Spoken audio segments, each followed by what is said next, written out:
What a play called by Tom Izzo in that timeout. I was 7 years old watching a football game by myself, and I saw those winged helmets come out of the tunnel, and I was hooked at that point. Hayden, Chicago!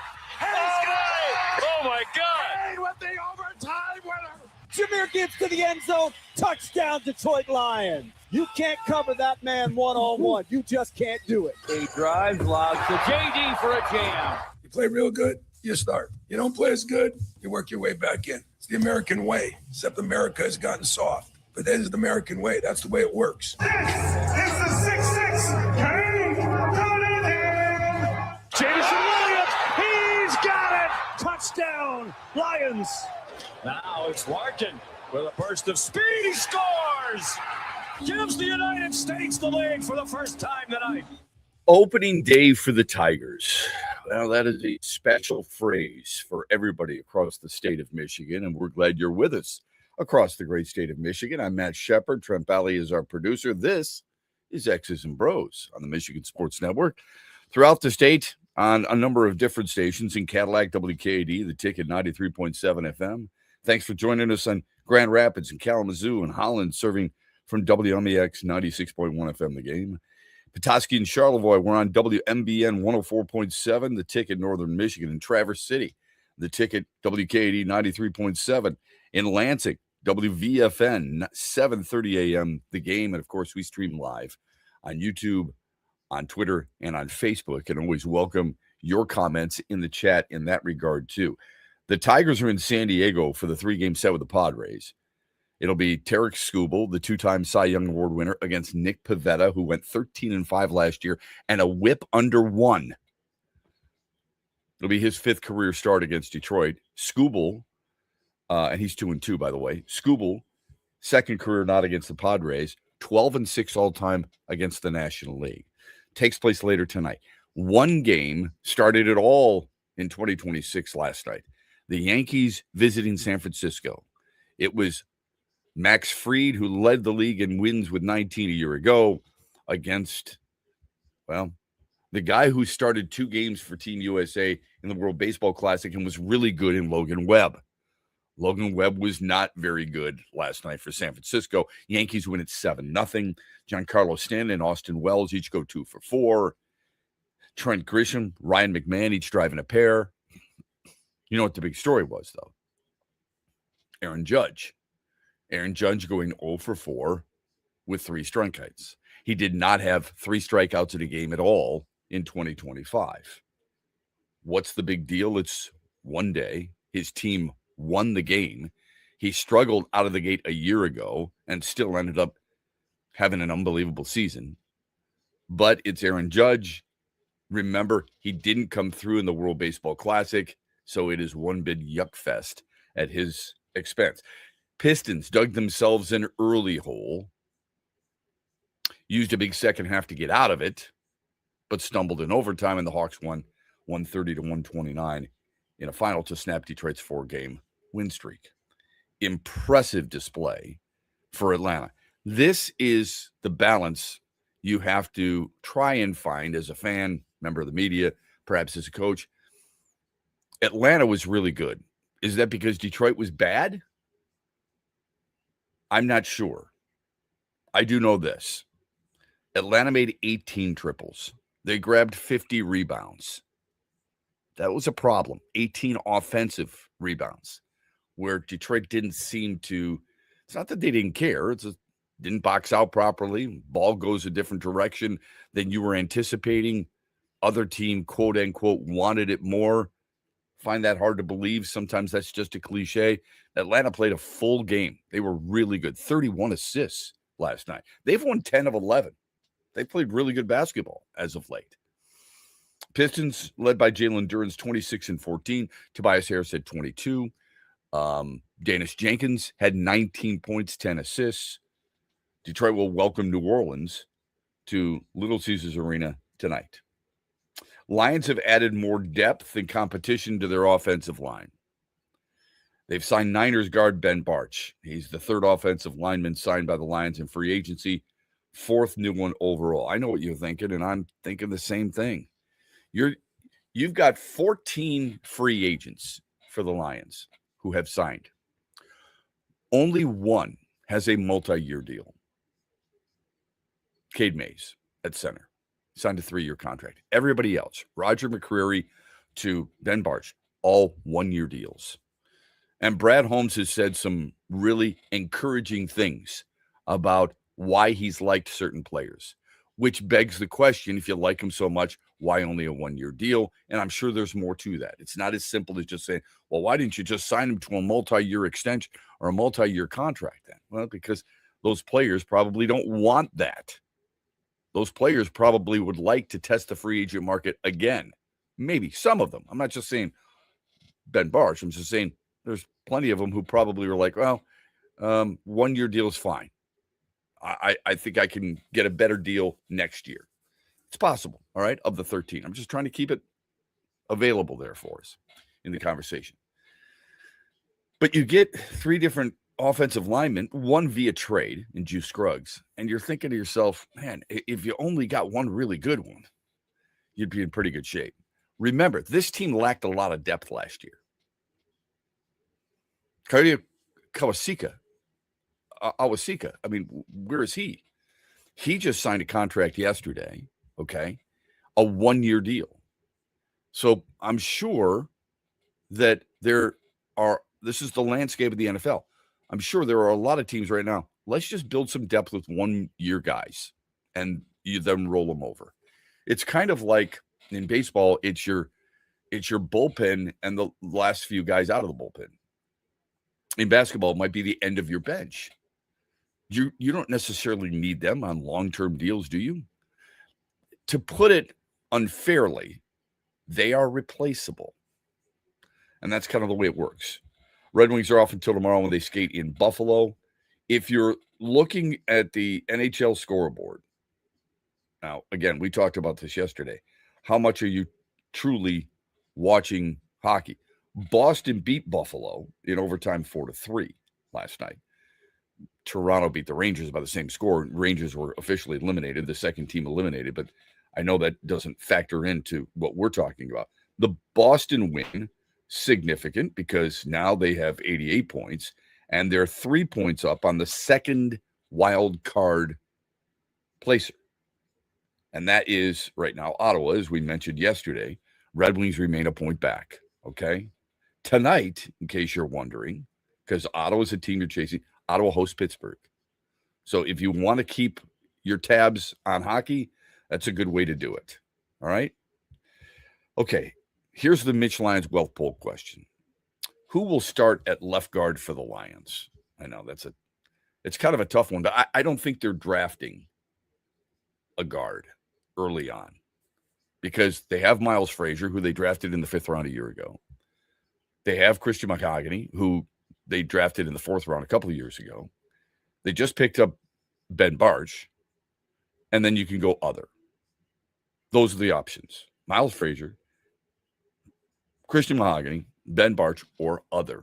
And the other is probably like Juice Scruggs, right? Somebody like that. Anyway, you can vote as often as you want at XB Mornings. We give you the results in the 8 o'clock hour tomorrow. Speaking of the 8 o'clock hour, today, friend of ours, David Loria from Fangraphs, will join us to talk opening day and the Detroit Tigers. He'll do that at 8:35. When we come back, speaking of the Lions, they might have some bigger problems next year as Brad Holmes tries to save money this year.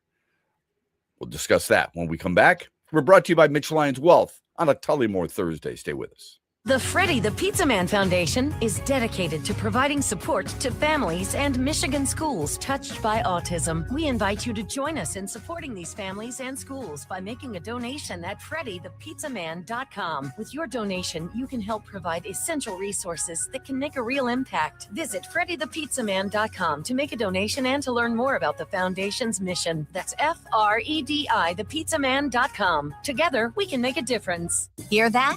That's the sound of saving a good deal more when you shop with M-Perks at Meijer. Some delicious Cosmic Crisp apples, money saved. Meijer Essential Paper Towels, that's money saved. Savings, savings, savings. Because every dollar spent is also points earned in M-Perks, which you can use to save on your next grocery trip or up to $1 off per gallon on your next tank of gas. At Meijer, we work hard to help you save a good deal more for a whole lot less. That's bringing more good to life. Exclusions apply. See mperks.com for details. Huge here for the Michigan High School Athletic Association. You can stay up to date on the latest from Lansing 24/7 at MHSAA.com, at MHSAA on Twitter, and MHSAA on Facebook. The latest news, press releases, and stories connected to every high school in the state of Michigan, available for you 24/7 from the Michigan High School Athletic Association. Log on to MHSAA.com, at MHSAA on Twitter, and MHSAA on Facebook. And if you're looking for archive, boys and girls, high school sports, MHSAA.TV. That's MHSAA.TV. 24/7, everything you need to know about high school sports in Michigan. Log on to MHSAA.com. For a complete list of Huge Show radio affiliates where you can listen weekdays 3 to 6 p.m. anywhere in Michigan, go to thehugeshow.net. What's up, Michigan? You're listening to my good friend Shep. The Huge Show is coming up later today at 3, right here on the Michigan Sports Network. You're listening to X's and Bros with Matt Shepard on the Michigan Sports Network. We'll be right back after this break, but while you're waiting, be sure to vote on our daily poll question presented by MitchLyonsWealth.com at XB Mornings on X.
you find out some of the best stuff on Twitter, to be honest with you. I mean, the passion people have for their certain teams. Welcome back, X's and Bros, Monday through Friday, 6 until 9. You just happen to be scrolling through.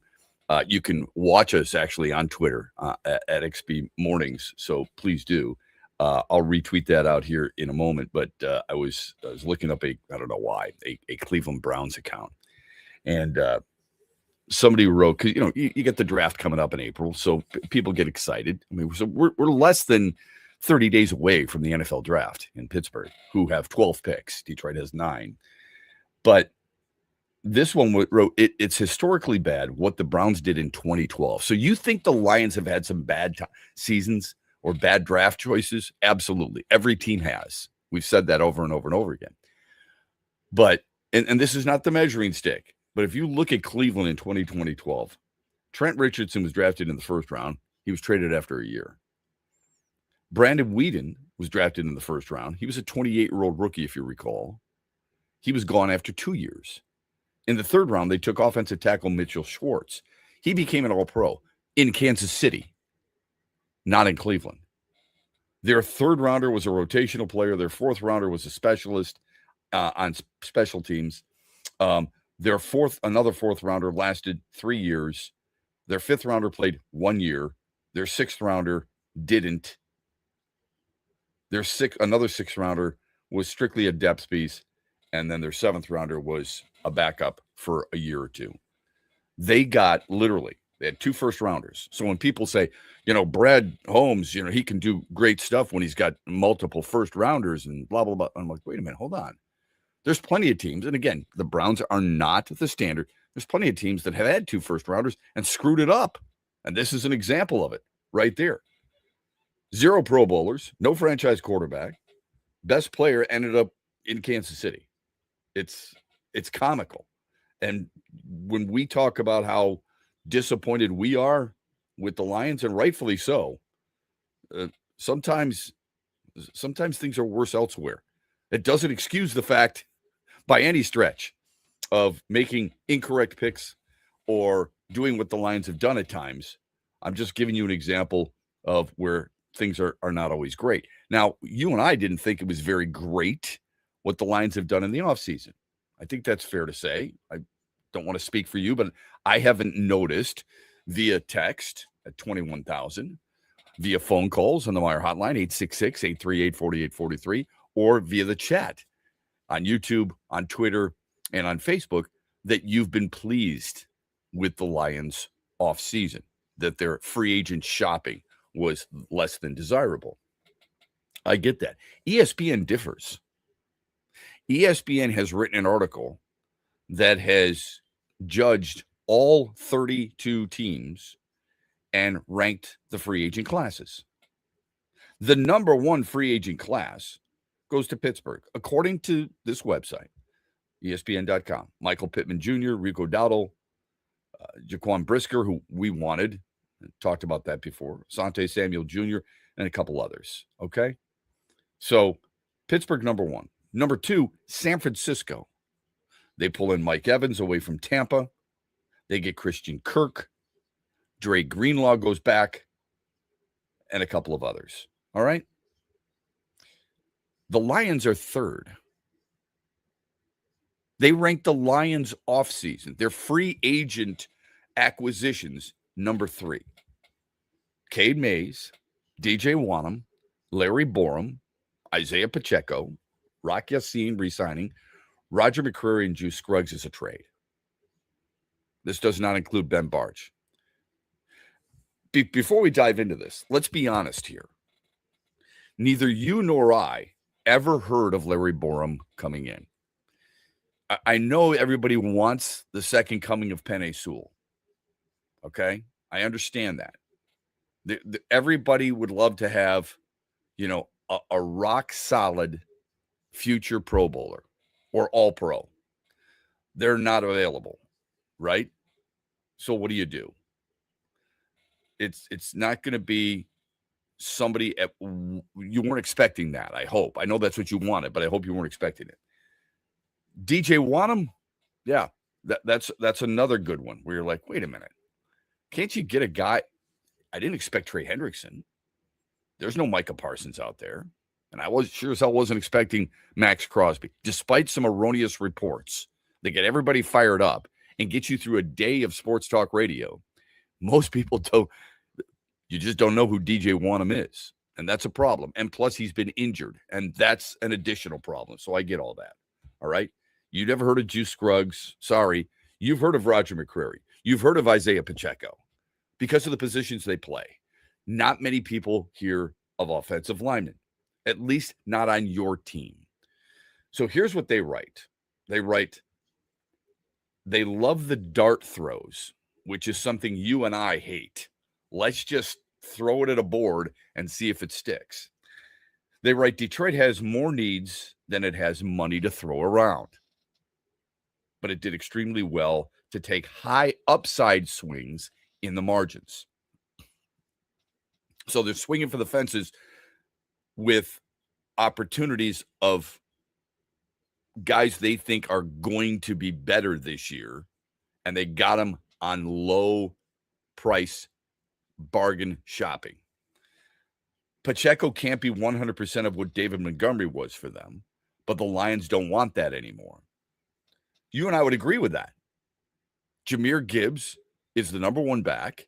Jahmyr Gibbs will carry the load. You need somebody to tote the rock 144 times.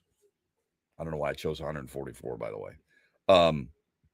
You need somebody who is just going to be there and give you a change of pace, who can catch out of the backfield, who can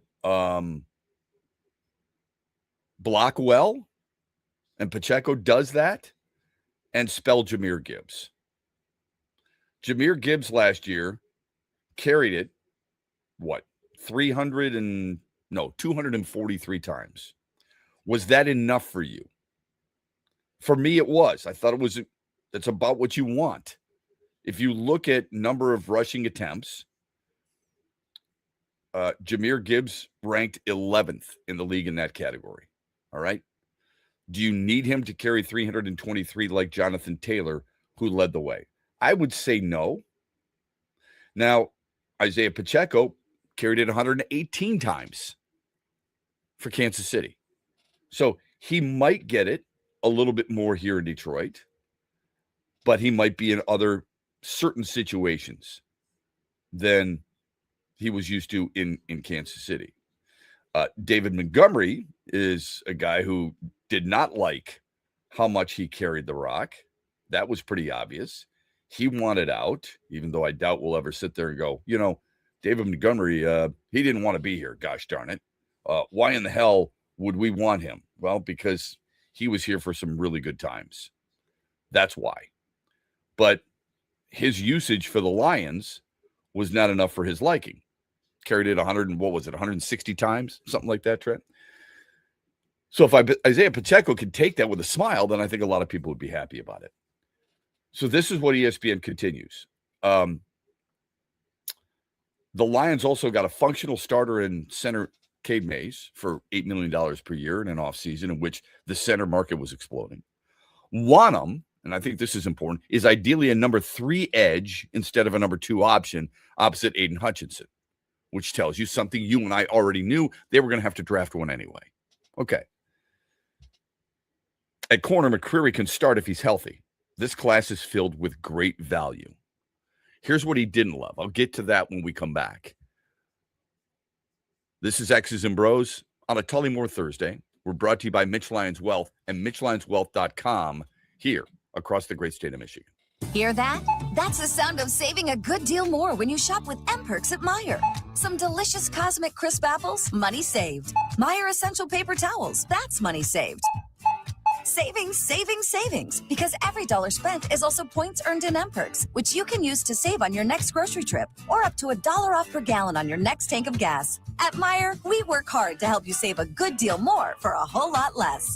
That's bringing more good to life. Exclusions apply. See mperks.com for details. What's up, Michigan? You're listening to my good friend Shep. The Huge Show is coming up later today at 3, right here on the Michigan Sports Network. We are at it again with Soaring Eagle Casino and Resort. We want to send you to the Final Four and the Tigers home opener. That's right.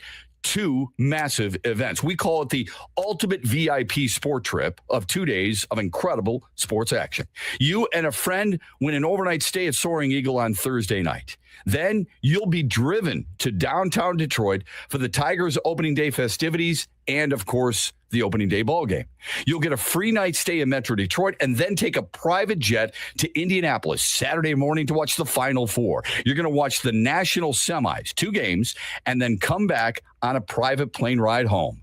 The Huge Show will announce the winner at Soaring Eagles Sportsbook Ascend. Show up on April 2nd and enter to win. You and a friend are going to have a couple of busy sports days. Tigers Friday, Final Four on Saturday. Doesn't get any better than that. Register for the ultimate VIP sports trip brought to you by Soaring Eagle Casino and Resort and, of course, us here at the Michigan Sports Network. You're listening to X's and Bros with Matt Shepard on the Michigan Sports Network. We'll be right back after this break, but while you're waiting, be sure to vote on our daily poll question presented by MitchLyonsWealth.com at XB Mornings on X. The Freddie the Pizza Man Foundation is dedicated to providing support to families and Michigan schools touched by autism. We invite you to join us in supporting these families and schools by making a donation at FreddyThePizzaMan.com. With your donation, you can help provide essential resources that can make a real impact. Visit FreddyThePizzaMan.com to make a donation and to learn more about the foundation's mission. That's FREDI thepizzaman.com. Together, we can make a difference.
35 after the hour. Welcome back. An hour from now, we'll be joined at 7:35. Obviously, we'll be joined by David Loria from Fangraphs. You can follow him on Twitter at David Loria QA. He will join us to talk Major League Baseball, Tigers opening day in San Diego. The various odds, just about everywhere you look. I've been monitoring it for months now, but most people feel like it's the Tigers in the division. Some feel Kansas City, and I understand that because I like Kansas City, quite honestly. Who are you picking, Shep? I'm picking the Tigers, but I picked the Tigers the last 2 years. Yeah. And I've been wrong. Do you think this team is better than the last 2 years? Yes. I do too. Yeah, I do too. I think McGonigal's huge. I think Valdez is huge. Well, I think Valdez is really big. McGonigal, we'll have to wait and see. I think he's a hell of a player. I think he's going to, as I said yesterday, what you're going to get is you're going to get bat-to-ball contact. He's going to put pressure on the defense, and by that, putting the ball in play. That's really important. BA, batting average, balls in play, BABIP. Look that stat up. Really important. I think he's going to make pitchers work, which extends their innings a little bit, which is important. And he gives you some solid play on the left side of the infield. I don't know if he's ever going to be a Gold Glove. Okay, so I'm not going to go be out of control with this. Scott Harris said, and we'll get to this coming up, Scott Harris said some interesting things about why he is on this team, why he made the Major League roster. You take the best players, folks.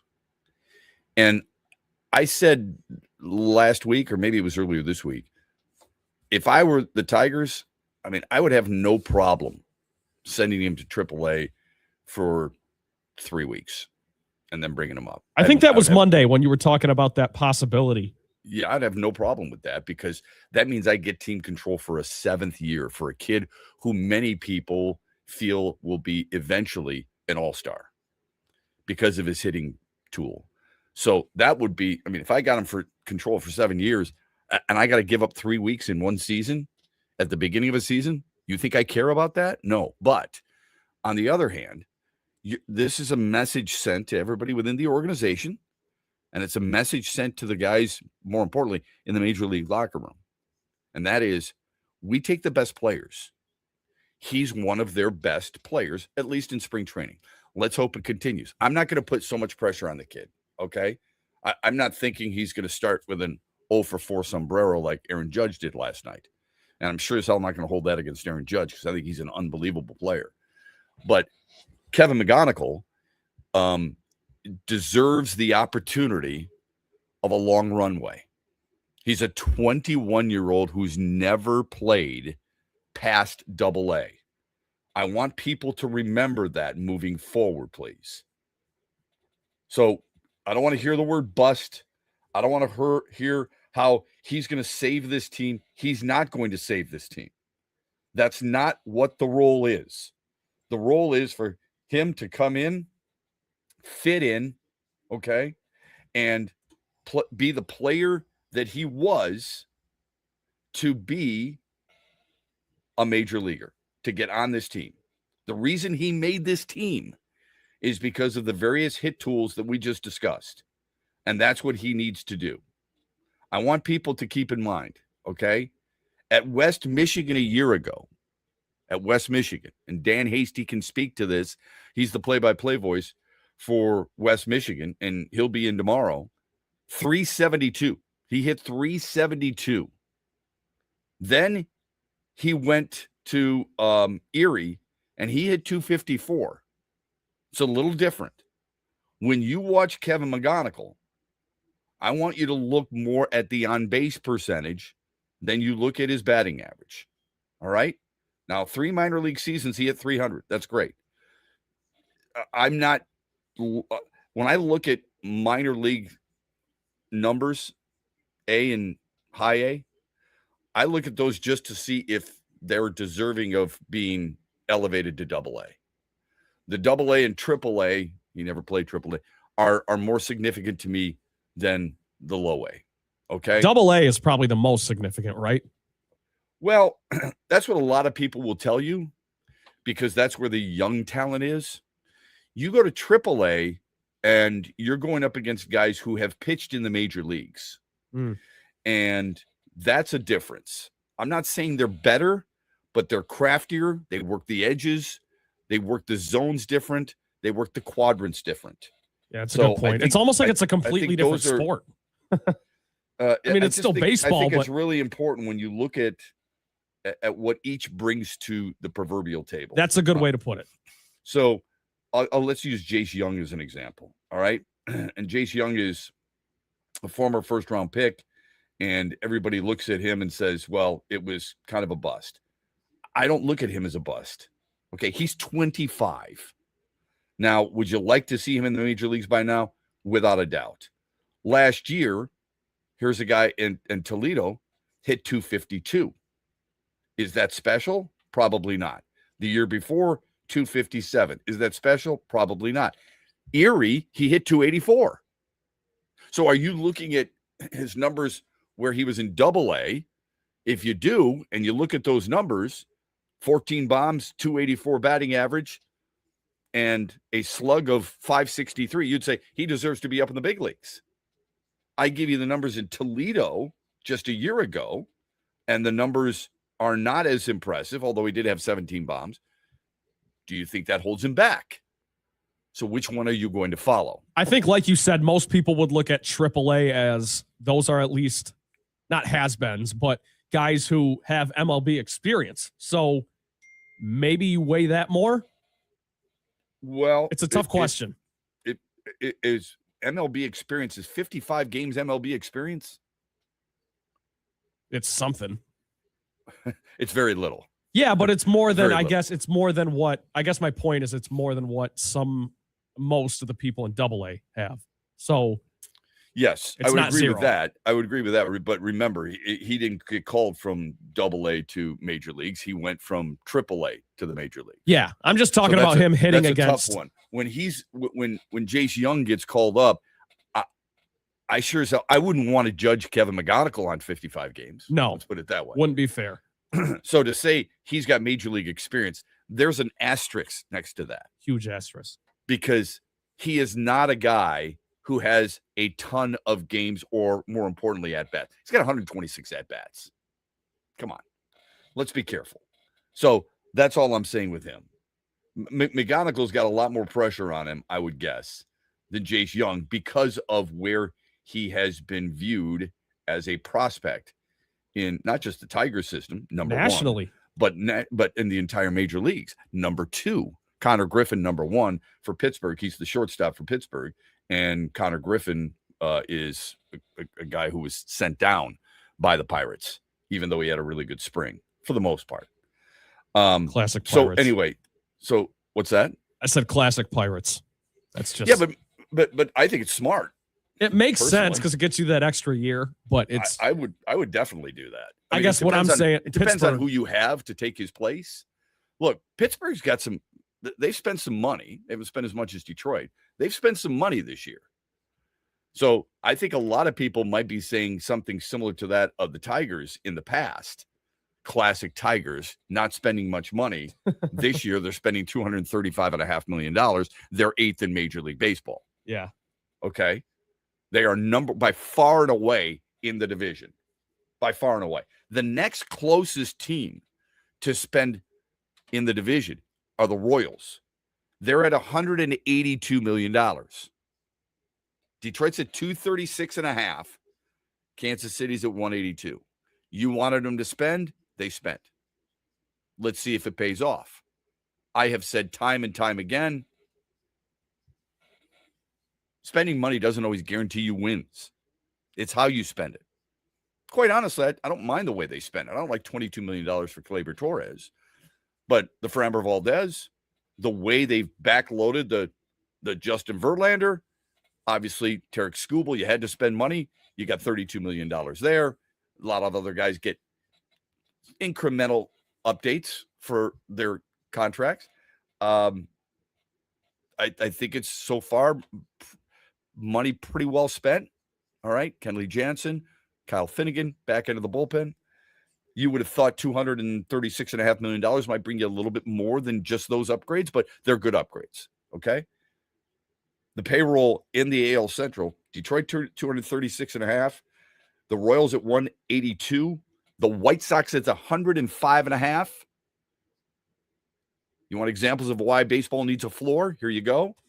The Twins at 101.5. And Cleveland, the defending division champs, at $97 million. The AL Central has 3 of the bottom 6 payrolls in baseball. White Sox ranked 25th, Twins ranked 27th, and the Guardians ranked 29th. How would you feel if you were a Cleveland fan? Like, I know it was a little fluky, but you just won the division, and then now it's like you do nothing to. I shouldn't say nothing, but you don't take initiative to build off of that. Well, first, I don't care if it's fluky.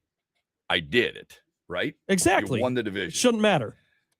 Is it fluky when Detroit falls apart and you get hot? I mean, they played great baseball down the stretch.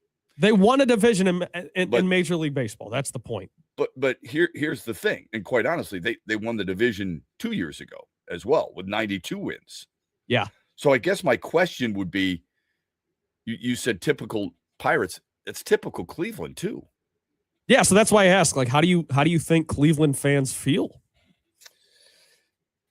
I really don't know. And how should they feel? And I really don't care. I don't tell people how they should feel, right? It would be uber disappointing for me if I were a Cleveland fan, and I'm not, but it'd be uber disappointing for me knowing that this team has proven, you would guess, this team has proven that it can find ways to win, and that it is a team that, when it does win, is well supported, and yet they don't spend.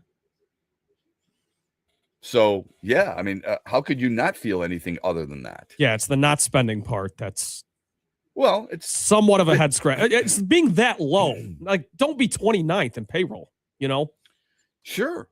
Amen. When you're that good and you have won the division a couple years in a row, like, spend some money.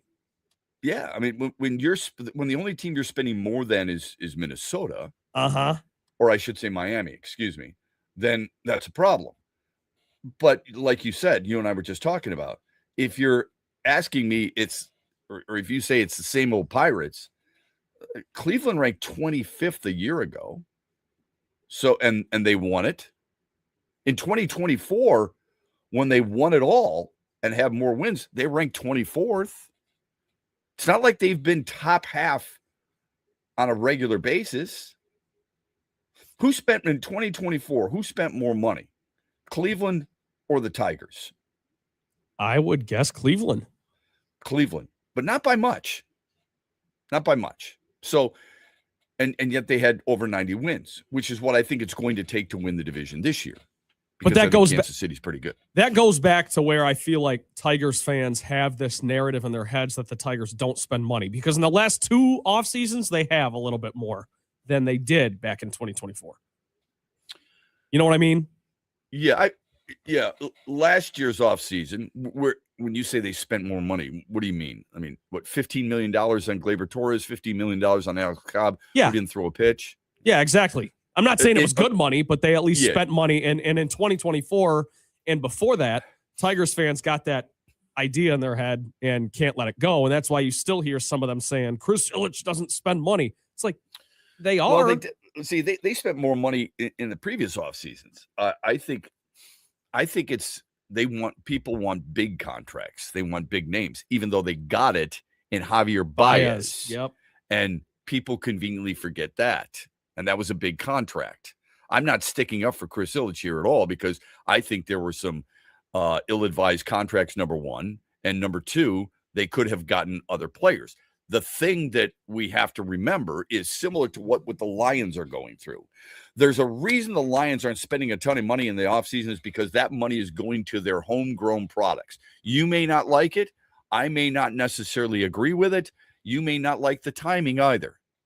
But that's where it is.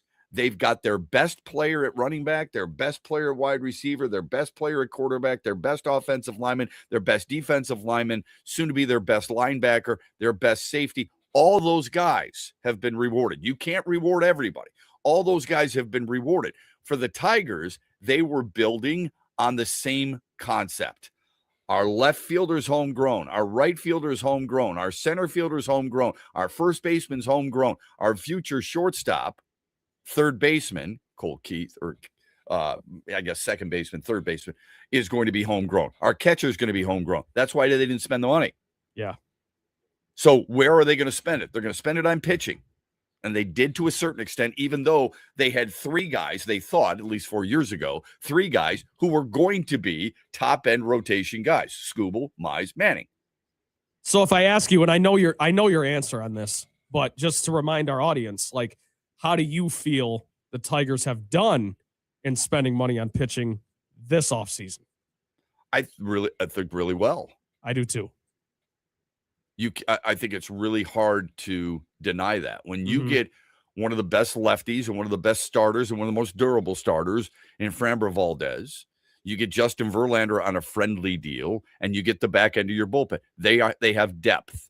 Now, I don't like the Jack Flaherty, but there's nothing you can do about that. That's a player option. All right. And he chose to take it. So that wasn't a huge deal for me. I didn't like that deal. And I said that 2 years ago. He better take it, by the way. But everybody loved it. Everybody loved it because, oh, man, we traded Jack Flaherty to the Dodgers. Look at who we get in return. Where's that shortstop now? And then we get a chance to get him back. Then you get him back, and it's like, woohoo, this is great. He's just a guy, but I hope he has a much better year this year. You think he's going to be fourth in the rotation? I don't look at not that it matters. It's going to vary. It's going to vary. All right. But this team was counting on Skubal and Mize and Jackson Jobe that people forget about. All right. Things like that. And I think they're in good shape in that regard. For this year, there's only so much you can do from an offensive standpoint, even though I would have liked a power right-handed bat. Phone number on the Meyer hotline, 866-838-4843. We'll talk more baseball with David Loria. You can text us, Sports Radio 21,000. Join us in the chat here on the YouTube and Twitter and Facebook channels as well. David Loria joins us 7:35 here on X's and Bros on a Tullymore Thursday.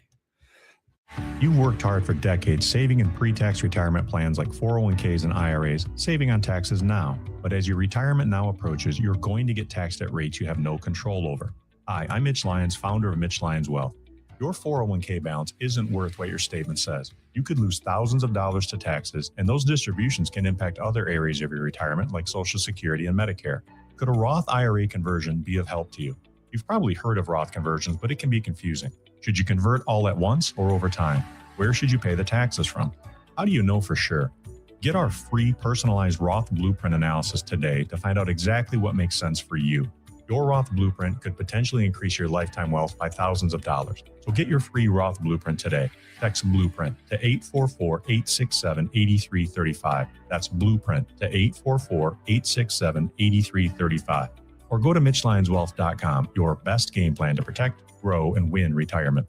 Hey, when you travel, you want low fares, you want reliable service, and you want a direct flight. Avelo Air gives you all of that and more. Avelo Air has direct flights to take Tigers fans to spring training in Lakeland. Avelo Air will take you from Grand Rapids to Lakeland directly on Thursdays and Sundays. They will take you directly from Detroit to Lakeland on Wednesdays and Saturdays. You literally land 20 minutes from the ballpark. You don't have to wait in lines. You don't have to worry about any of that other hassle. This is hassle-free travel like you deserve. Go to AveloAir.com and get $20 off a base fare round-trip flight to Lakeland when you book your trip by March 31st. All you have to do is use the code HUGE. That's HUGE on AveloAir.com. Restrictions do apply. See AveloAir.com for details today. The Freddie the Pizza Man Foundation is dedicated to providing support to families and Michigan schools touched by autism. We invite you to join us in supporting these families and schools by making a donation at freddythepizzaman.com. With your donation, you can help provide essential resources that can make a real impact. Visit freddythepizzaman.com to make a donation and to learn more about the foundation's mission. That's FREDI thepizzaman.com. Together, we can make a difference. Huge here for Van Andel Institute Purple Community. Now, they're a grassroots fundraising network powered by the volunteers who support VAI's mission to improve health now and in the future. Learn more at purplecommunity.org. We are at it again with Soaring Eagle Casino and Resort. We want to send you to the Final Four and the Tigers home opener. That's right. 2 massive events. We call it the ultimate VIP sport trip of 2 days of incredible sports action. You and a friend win an overnight stay at Soaring Eagle on Thursday night. Then you'll be driven to downtown Detroit for the Tigers opening day festivities and, of course, the opening day ball game. You'll get a free night stay in Metro Detroit and then take a private jet to Indianapolis Saturday morning to watch the Final Four. You're going to watch the national semis, 2 games, and then come back on a private plane ride home. The Huge Show will announce the winner at Soaring Eagles Sportsbook Ascend. Show up on April 2nd and enter to win. You and a friend are going to have a couple of busy sports days. Tigers Friday, Final Four on Saturday. Doesn't get any better than that. Register for the ultimate VIP sports trip brought to you by Soaring Eagle Casino and Resort and, of course, us here at the Michigan Sports Network.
Second hour of the program. Welcome back. Pistons lose in overtime last night, 130 to 129. Atlanta was really good.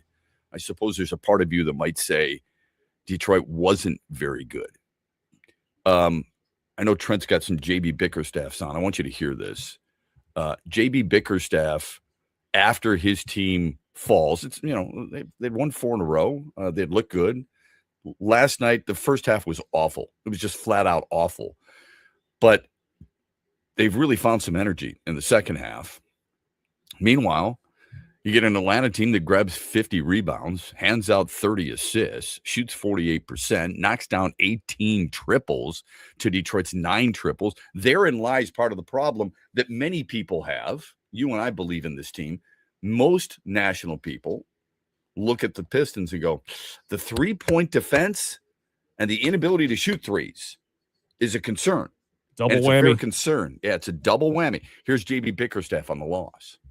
Everything in the first half for them, because of the speed that they play at, was just coming so easy. The way they were shooting, I think they were 10 for 20 from 3 at halftime. So things were just too easy for them. And I thought we did a much better job in that second half of making things difficult and playing more to our tempo, too. I thought in the first half, offensively, we were trying to play their game.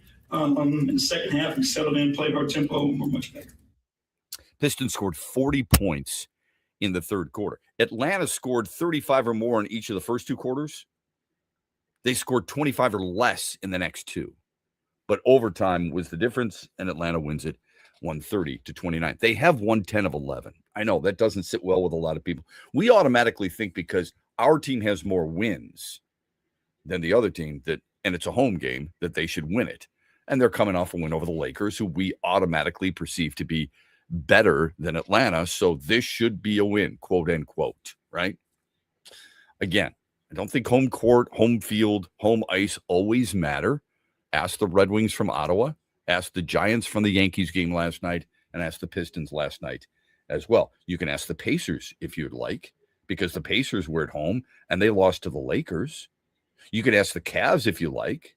They were at home and lost to the Heat. It didn't seem to matter. Did it? No, not at all. Golden State was a team that the other day was at home and ended up losing. So it's not always guaranteed. Memphis had a home game against San Antonio, and Victor Wembanyama and company just knocked the hell out of them.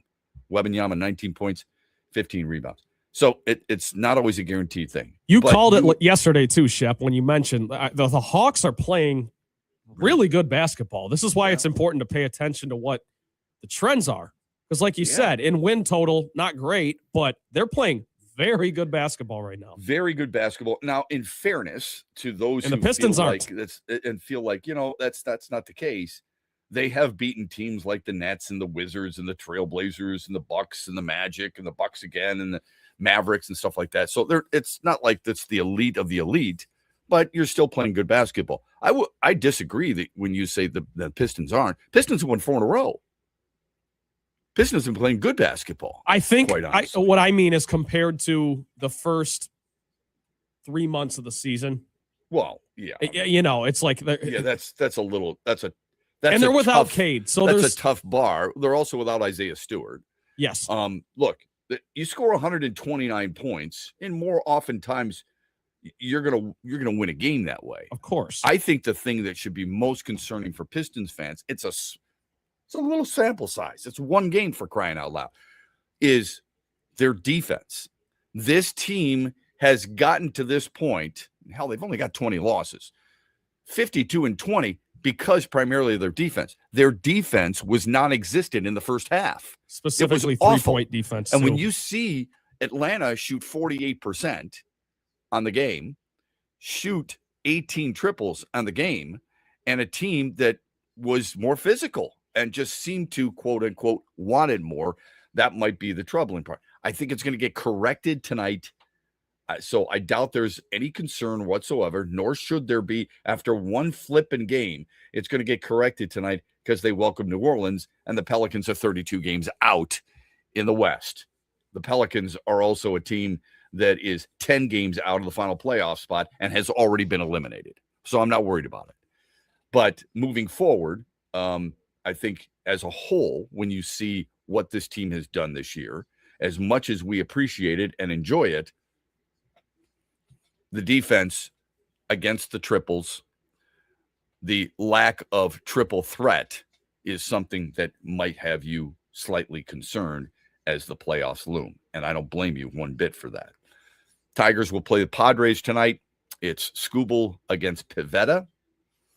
Super excited for that. Baseball started last night. It was a long time to get to the game. Holy mother of God, last night. You're sitting there watching this. The game was on Netflix. I don't know if you had a chance to watch it. But you're watching it on Netflix, and you're thinking to yourself, can we get to first pitch here? The pregame was outrageous. It was unbelievable. In a lot of ways. It was painful. I had to move on. You know what? If I missed the first pitch, so be it, right? And by the way, this is what baseball has done to us. Really, it's not baseball. It's all of sports. Because so many people have cut the cord, and especially people in Trent Bally's age group have cut the cord, you're all into the apps. You're all into the streaming services. And I get it. But you see what leagues have done now. They've spliced it off. This streaming service gets some games. This streaming service gets other games. This streaming service. You see what's happening. Yeah, and that's part of the problem because there's so many blind, of them. Okay? And there are so many. And what has happened is because you got to get all these streaming services, if you're a sports nut, it's basically adding up to what was in cable. The Yankees, you and I may not like them, but it's the richest traditional team in Major League Baseball history. Dodgers right behind them. For them not to have their network call opening day, to me is ridiculous. It's a farce. It's a disgrace. And the league does not care because you know what? Money. They've already thrown the line into the water. You and I are just fish. We see that worm. We see that lure. And we go and chomp all over it. And then they just reel us in. We're not going anywhere, man. They know that. They know the loyalty people have. Football. How often were you going, man, is this game on Fox, NBC, CBS? Holy crap, ESPN? Nope. It's on Netflix. I feel like it's almost worse in football. You know, it's all that stuff. But don't tell me you didn't do it. I know you did. The numbers tell you that. Mm-hmm. The numbers are crazy for football. Now it's a little different because it's only once a week, but that's what's going on here. It's it was really too bad. I mean, I got a chance to watch it. You got a chance to watch it. It's just really too bad. Meanwhile, tomorrow, Sweet 16, right? Michigan State and Michigan both in action. Super pumped for that. This is the first Sweet 16 since 1954. You know all the teams. Duke against St. John's, Michigan State against UConn, Iowa against Nebraska, Illinois against Houston. There's Arizona against Arkansas. There is Texas against Purdue. Michigan plays Alabama. Tennessee against Iowa State. Those are your 16 teams. First time since 1954 that the Sweet 16 does not include Blue Bloods Kansas, North Carolina, looking for a new head coach, Kentucky, and UCLA. I think it's good for the sport. What do you say? First time since 1954. Why is it good? Well, I think it's so good. Basically, we're saying it's good because now you have St. John's, Nebraska, Iowa, and Alabama. Yeah, and people are still going to watch. Yeah, but what you said it's good for the sport. People are going to watch if Furman is in there. So it doesn't matter. Yeah, you're right. So why is it good for the sport? Well, because I just think it gives someone else a fair shake at something. I think every now and then people want to, when we've had a tournament like we've had so far where there's not a ton of upsets, I think people want to root for Nebraska. So you would say the same thing, I assume, if Michigan State weren't there for the 28th straight year in the NCAA tournament. You know, of course, I have a little bias there, but you have a lot of bias. I totally get your point. Yeah. There are certain teams that it screams NCAA tournament. Yeah. Sorry. Kentucky, North Carolina, Kansas scream NCAA tournament. But they made the tournament. They just didn't make a Sweet 16. Yeah. That's what I meant. I meant Yeah. advancing in the tournament. Yeah. So, I mean, look, it doesn't matter one way or another to me. I'm glad that we have 2 teams in there. I'm glad the Big Ten is well represented. I have no problem with those teams missing. I just don't know if it's necessarily, quote unquote, good for the game. If that's the case, then, we want different teams winning our divisions. We want different teams winning the World Series, different teams reaching the World Series. And we want different teams in the Stanley Cup. And I never would have said that back in the 90s with the Red Wings or the Pistons. Quick timeout. Back with more after this. We're brought to you by Meijer. Hear that? That's the sound of saving a good deal more when you shop with M-Perks at Meijer. Some delicious Cosmic Crisp apples, money saved. Meijer Essential Paper Towels, that's money saved. Savings, savings, savings. Because every dollar spent is also points earned in M-Perks, which you can use to save on your next grocery trip or up to $1 off per gallon on your next tank of gas. At Meijer, we work hard to help you save a good deal more for a whole lot less. That's bringing more good to life. Exclusions apply. See mperks.com for details. Farrah's Coffee has been family-owned and operated for over 100 years. Its popular Den Blend and Dark Roast is more than coffee and more than the official coffee of the Detroit Lions. It's a call to rise. Farrah's Coffee and the Lions are the perfect match. They embrace those who show up early, cheer loud, and never back down. Den Blend is perfectly roasted in Grand Rapids and provides the ultimate fuel for fans who wake up and roar. Whether you're tailgating at the game or cheering from your couch, Den Blend is your go-to coffee for your game day ritual.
About 15, 20 minutes from now, David Laurila will join us from Fangraphs. We'll talk a little Major League Baseball after the Yankees opened up with an impressive 7-0 win in San Francisco last night. 7 runs on 10 hits for the New York Yankees, a team that I think is going to be very, very good. They gave up just 3 hits. Max Fried was really strong, even though the first batter, he walked on 4 pitches. He lasted 6 1/3, gave up just a couple of hits, struck out 4. He's not necessarily a strikeout kind of guy. He's just, he's around the plate. He knows the zone. He's really good. Anyway, Giants collected just 3 hits. Not that they're going to be a force in the NL West anyway. There are some people who believe, a friend of ours, John Paul Morosi, thinks Oakland, the A's, who knows where the hell they play. The Athletics are going to make the playoffs as a possible wild card. That's pretty interesting. Some people said don't sleep on the Pirates in the National League Central. I don't know if I'm going to go quite that far, but they are improved. There's no doubt about that. Tom Verducci is one of those guys who I think is really well respected. I want you to hear what he has to say here in a minute, but first let me get to some texts. All right. Freddie, our buddy, is always on point. He brings up a really good one. First of all, you know it's going to be about the Lions, because I was talking about the Lions and ESPN's belief that they had the 3rd best free agency haul in all of football. He said, I would have rather they kept Montgomery, signed Pacheco 2 years and traded Gibbs for high picks and signed a big-time guard and center with that money.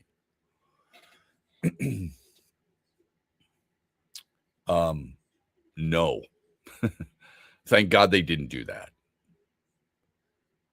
Montgomery, look, we've complained about this team with injured players, and they signed a bunch of guys. DJ Wanham was injured, for crying out loud.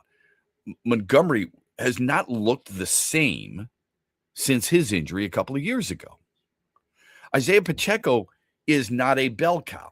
David Montgomery is not a bell cow any longer either. And neither one of them can do what Jahmyr Gibbs. They don't bring the same type of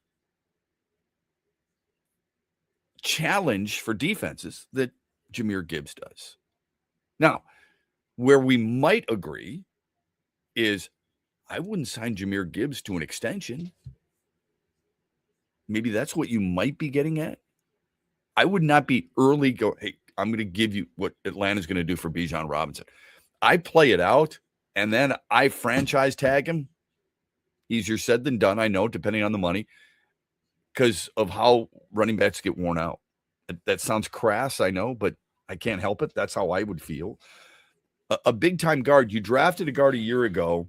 If you wanted that, you know what you could do? You could draft one. That you could draft the kid out of Penn State. Ionye. You could do that. I wouldn't necessarily do that because you've got Cade Mays. I think you need a tackle more than you need a guard. But you could do that. He says one lineman through the draft as well. Young guys will grow with Sewell, not young guys growing with Gibbs. Again, you have 9 picks. You can still get a tackle. Not every great player has to be a first-round pick. Not every starter has to be a first-round pick. Now, every first-round pick has to be a starter, but I don't necessarily need my tackle, my next tackle, to be a first-round pick. There's good players who've come out as second-round choices, so that's a possibility. When you look at the draft, the tackle position is deep. People have talked about the kid Blake Miller from Clemson, Monroe Freeling, Caden Proctor, Spencer Fano, Caleb Lomu, Francis Mauigoa from Miami. Those guys are all very good players and all worthy of a first or a second round draft pick. Shep, let someone else pay Jahmyr Gibbs. We saw him without a good line play, I bet we could have gotten the Titans 4th overall, so many mocks have them taking a running back. What would be the point? You're going to draft a running back? You're going to trade away one of the best running backs in the league, and then you're going to draft Jaden Love? I don't think so. At least I wouldn't do that. Maybe you're referring to taking a lineman early on. Again, I think you can get an effective lineman later on, all right, because of other teams' needs and what they're doing. So I would say no to that. That would not be something I would welcome. I think they're going to address their offensive line. Then you've built up depth. You've built up competition. You have 3 definitive starters right now. Let me ask you this. What's the point of drafting a guy, and I know you saw him last year and you don't necessarily want him, but it's 1 year. What's the point of drafting Christian Mahogany in the 4th round, Miles Frazier in the 5th round, trading for a Juice Scruggs, and all you think any of them are going to be are rotational guys or backup guys or depth guys? You want competition. Who's going to win it? Do you believe players can get better from 1 year to the next? I hope so. My hope is that Christian Mahogany learned a lot last year. My hope is that Miles Frazier learned something last year and that both will compete for the left guard position. Not everything has to be done by spending money or using first-round draft picks on them. If you told me that your draft choice this year would be fill in the blank, okay? Let's go with Caden Proctor from Alabama, or the guy I like, Monroe Freeling from Georgia. Let's just say he happens to slide to 17, which he probably won't. You get him as your right or left tackle, right tackle, and you put Miles Frazier at left guard, and you've got Cade Mays at center, and you've got Tate Ratledge, and you've got Penei Sewell. Are you happy with that? You still have Jahmyr Gibbs, okay? 2nd round, suddenly you get a defensive end.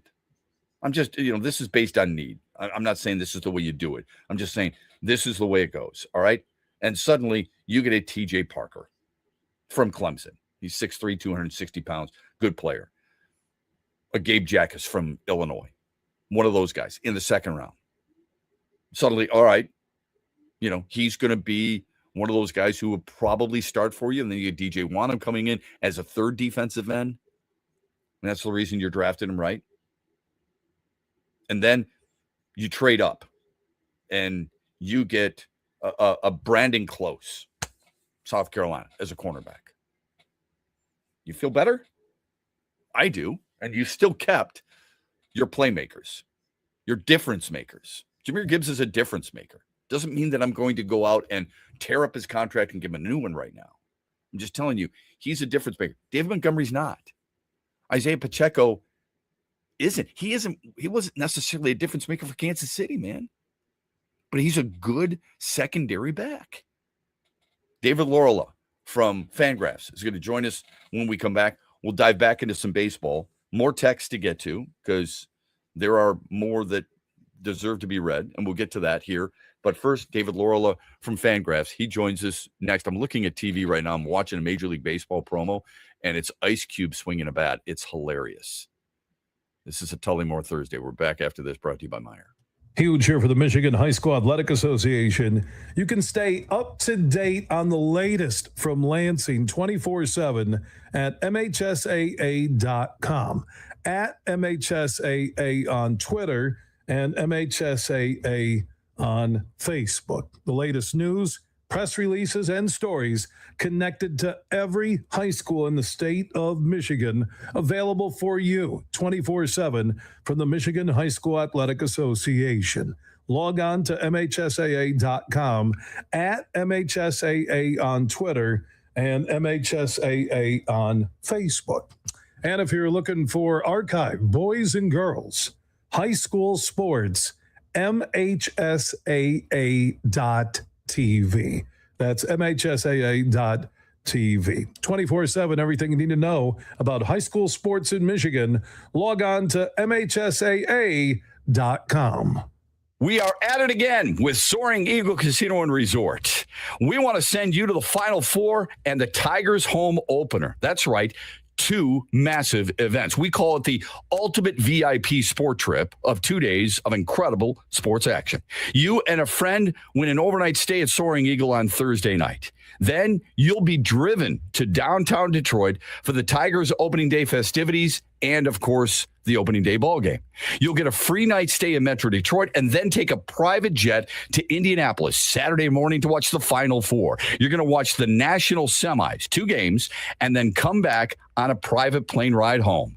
The Huge Show will announce the winner at Soaring Eagles Sportsbook Ascend. Show up on April 2nd and enter to win. You and a friend are going to have a couple of busy sports days. Tigers Friday, Final Four on Saturday. Doesn't get any better than that. Register for the ultimate VIP sports trip brought to you by Soaring Eagle Casino and Resort and, of course, us here at the Michigan Sports Network. How would you like to win airfare and tickets to a Tiger spring training game in Lakeland, Florida, courtesy of Avello Airlines, The Huge Show, and the Michigan Sports Network? Well, all you have to do is text Tigers to 21,000, and you'll be in the drawing for one of 4 trips we are giving away courtesy of Avello Airlines, The Huge Show, and the Michigan Sports Network. Just text Tigers to 21,000 to get into the drawing. That's Tigers to 21,000.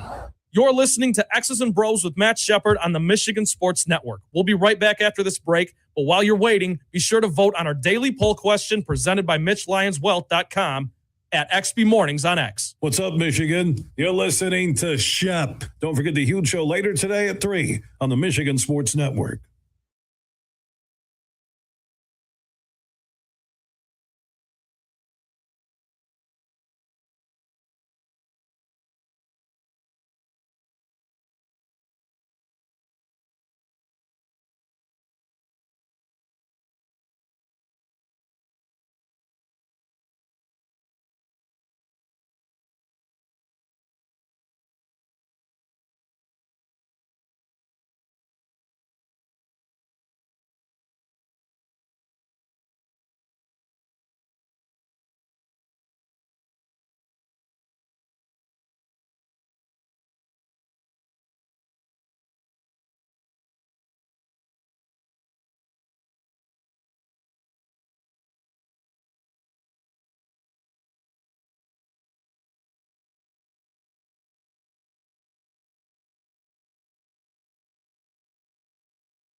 35 after the hour on this Tullymore Thursday. This hour brought to you by Meyer Welcome across the state of Michigan and streaming live on YouTube, on Twitter, and on Facebook. David Laurila does a wonderful job. He and his folks at Fangraphs. If you want to find out how to measure players' worth, make sure you subscribe to Fangraphs. You can follow him, David Laurila, at David Laurila QA. He joins us here on X's and Bros on an opening day for the Tigers. It was opening day last night because the Yankees beat the Giants, but it's an opening day for the Tigers. And David's with us again. David, thanks, buddy. Appreciate it as always. I know, knowing the baseball fan that you are, you watched the Yankees and the Giants last night. There's not much to glean from that other than the fact that the game was on Netflix instead of the hometown broadcast team. Overall, when you look at this season coming in, and everybody talks about the Dodgers, who are the teams you're most excited to watch and follow who may not necessarily be on everybody's radar? Wow, that's a great first question, Matt. That people might not be. I kind of wonder if the Tigers are actually the answer to that question. You know, the audience that we're speaking to, it seems like, well, no, of course, everybody cares about the Tigers, but I don't know if nationally people are really geeked up about the Tigers. You know, I mean, there are certainly under the radar teams. The Orioles last year were horrible, and this year on paper they're good. But I mean, there are just so many interesting teams in baseball right now. I think most people just mostly don't want to see the Dodgers in the World Series again. I would agree with that. Two teams that I will follow curiously for a little bit. The Athletics. I think they've gotten better, believe it or not. And the other team is Pittsburgh. I think Pittsburgh's invested some money, not as much as they would probably like, but they've invested some money. And outside of the Cubs, and I know the Brewers were winners a year ago, Pittsburgh might be a much more entertaining team and a much better team. So those are two teams that I was just thinking of. Yeah, you know, it's funny, Matt, that you mentioned those two teams, because if you merge those two teams together, I think you'd have the Dodgers, because the Pirates just have so much talented young pitching. You know, it's a lot more than just schemes, but they really don't have enough hitters to compete. And the Athletics, I almost said Oakland, Sacramento, whatever you want to call them. They have the opposite. They have Kurtz and a lot of hitters, Langoliers, Wilson. Their pitching staff, to me, isn't, you know, compete for a pennant either. So those teams will be interesting to watch. I personally do not see them as serious contenders. On paper, who do you think is the best team in the American League, and outside of the Dodgers, who could give a push in the National League as the season begins? The National League is, I mean, it could be any of several teams. I think the Mets maybe would be the most interesting and best team there. I think the American League is actually a very obvious answer, which is Seattle. I think Seattle, a lot of people are projecting them to, you know, to win the pennant, go to the World Series this year. I think their chances are very good. So, you know, Seattle may have an NFL, you know, MLB, you know, championships in the same year, which would be really cool for people in the, you know, Pacific Northwest. Yeah, that'd be something else. David Laurila from Fangraphs joining us here on X's and Bros. So let's talk a little bit about the Tigers if we can. The big story, I think there's two primary stories with the Tigers. One is obviously Kevin McGonigal making this team, and the other is Tarek Skubal, and is this going to be his last fill in the blank for the Tigers, his last opening day start, his last time that he throws against a team specifically in a Tigers uniform. Let's talk about McGonigal first and foremost. Why do you think he deserved to make the team out of spring training? I guess the answer to that would be that the Tigers think he is good enough to be a starting player on a team that has the chance to go to the World Series, which they do. And they're willing to have him there on opening day. They're not like Pittsburgh, who is holding back Connor Griffin, who probably is ready. So, you know, I think it's really that simple. McGonigal has a chance to be an all-star for years. I would stop short of anointing him, a future great, because a lot of things happen in baseball. He hasn't proven it at the big league level yet, but there are certainly reasons to be excited. What do you like most about him? What will he deliver to this team? You hope.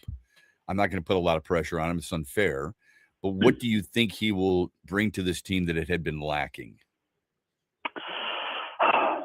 Excitement of a young position player, I guess.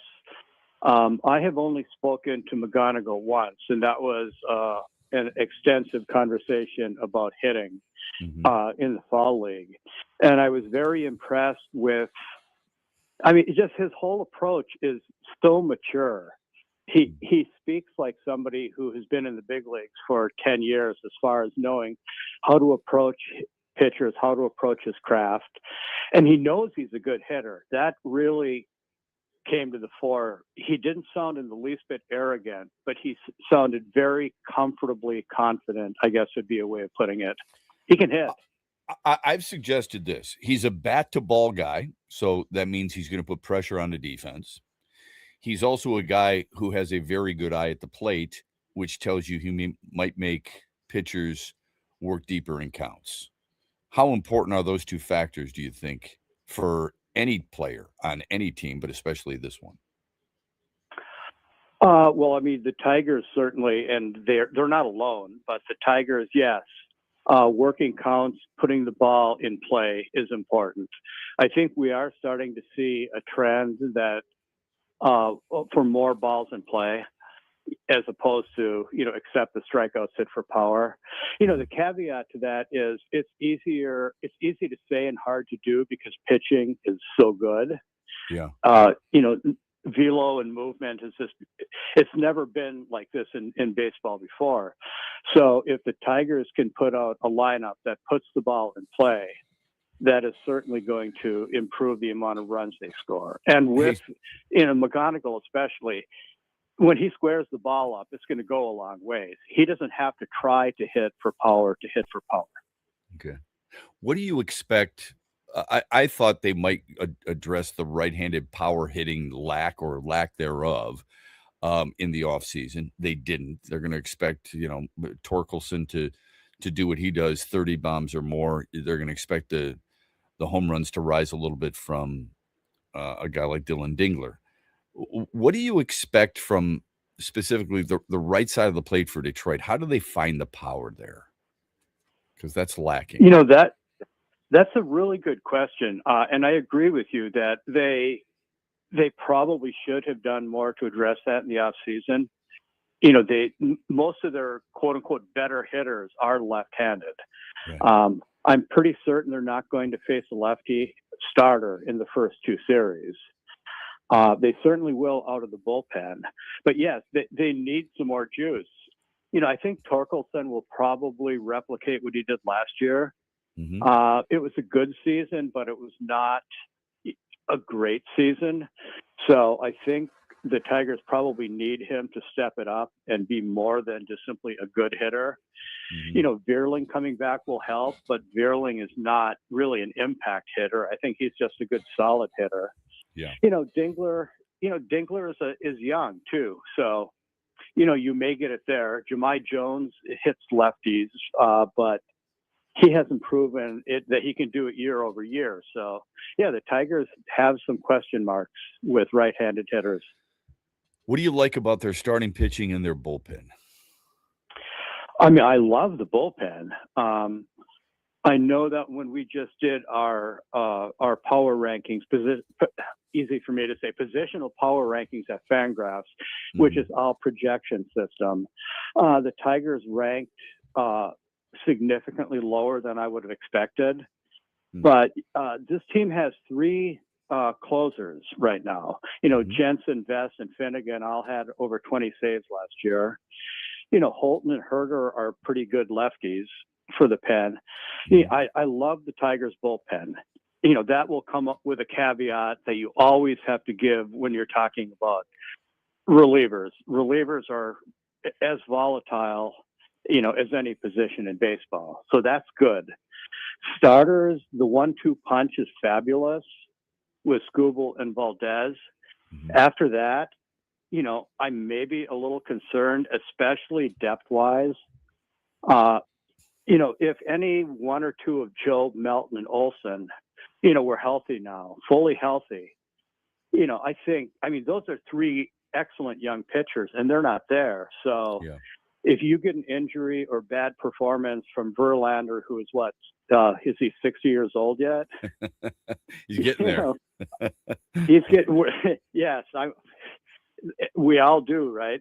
Yeah. But no, in all seriousness, Verlander probably has something left in the tank, but I don't think the Tigers are going to expect him to throw a ton of innings this year.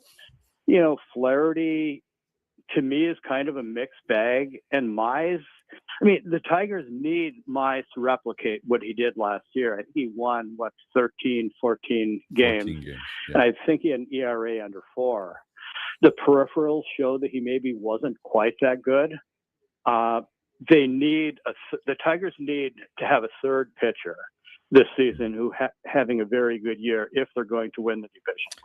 Help educate people on what you look for and what you think are some of the more important statistics. It used to be for hitters, it was average homers and RBIs. I don't think it's that any longer. For pitchers, it used to be wins and ERA, and it may not be that any longer. What are the statistics we should be paying attention to that you and your Fangraphs colleagues are so important?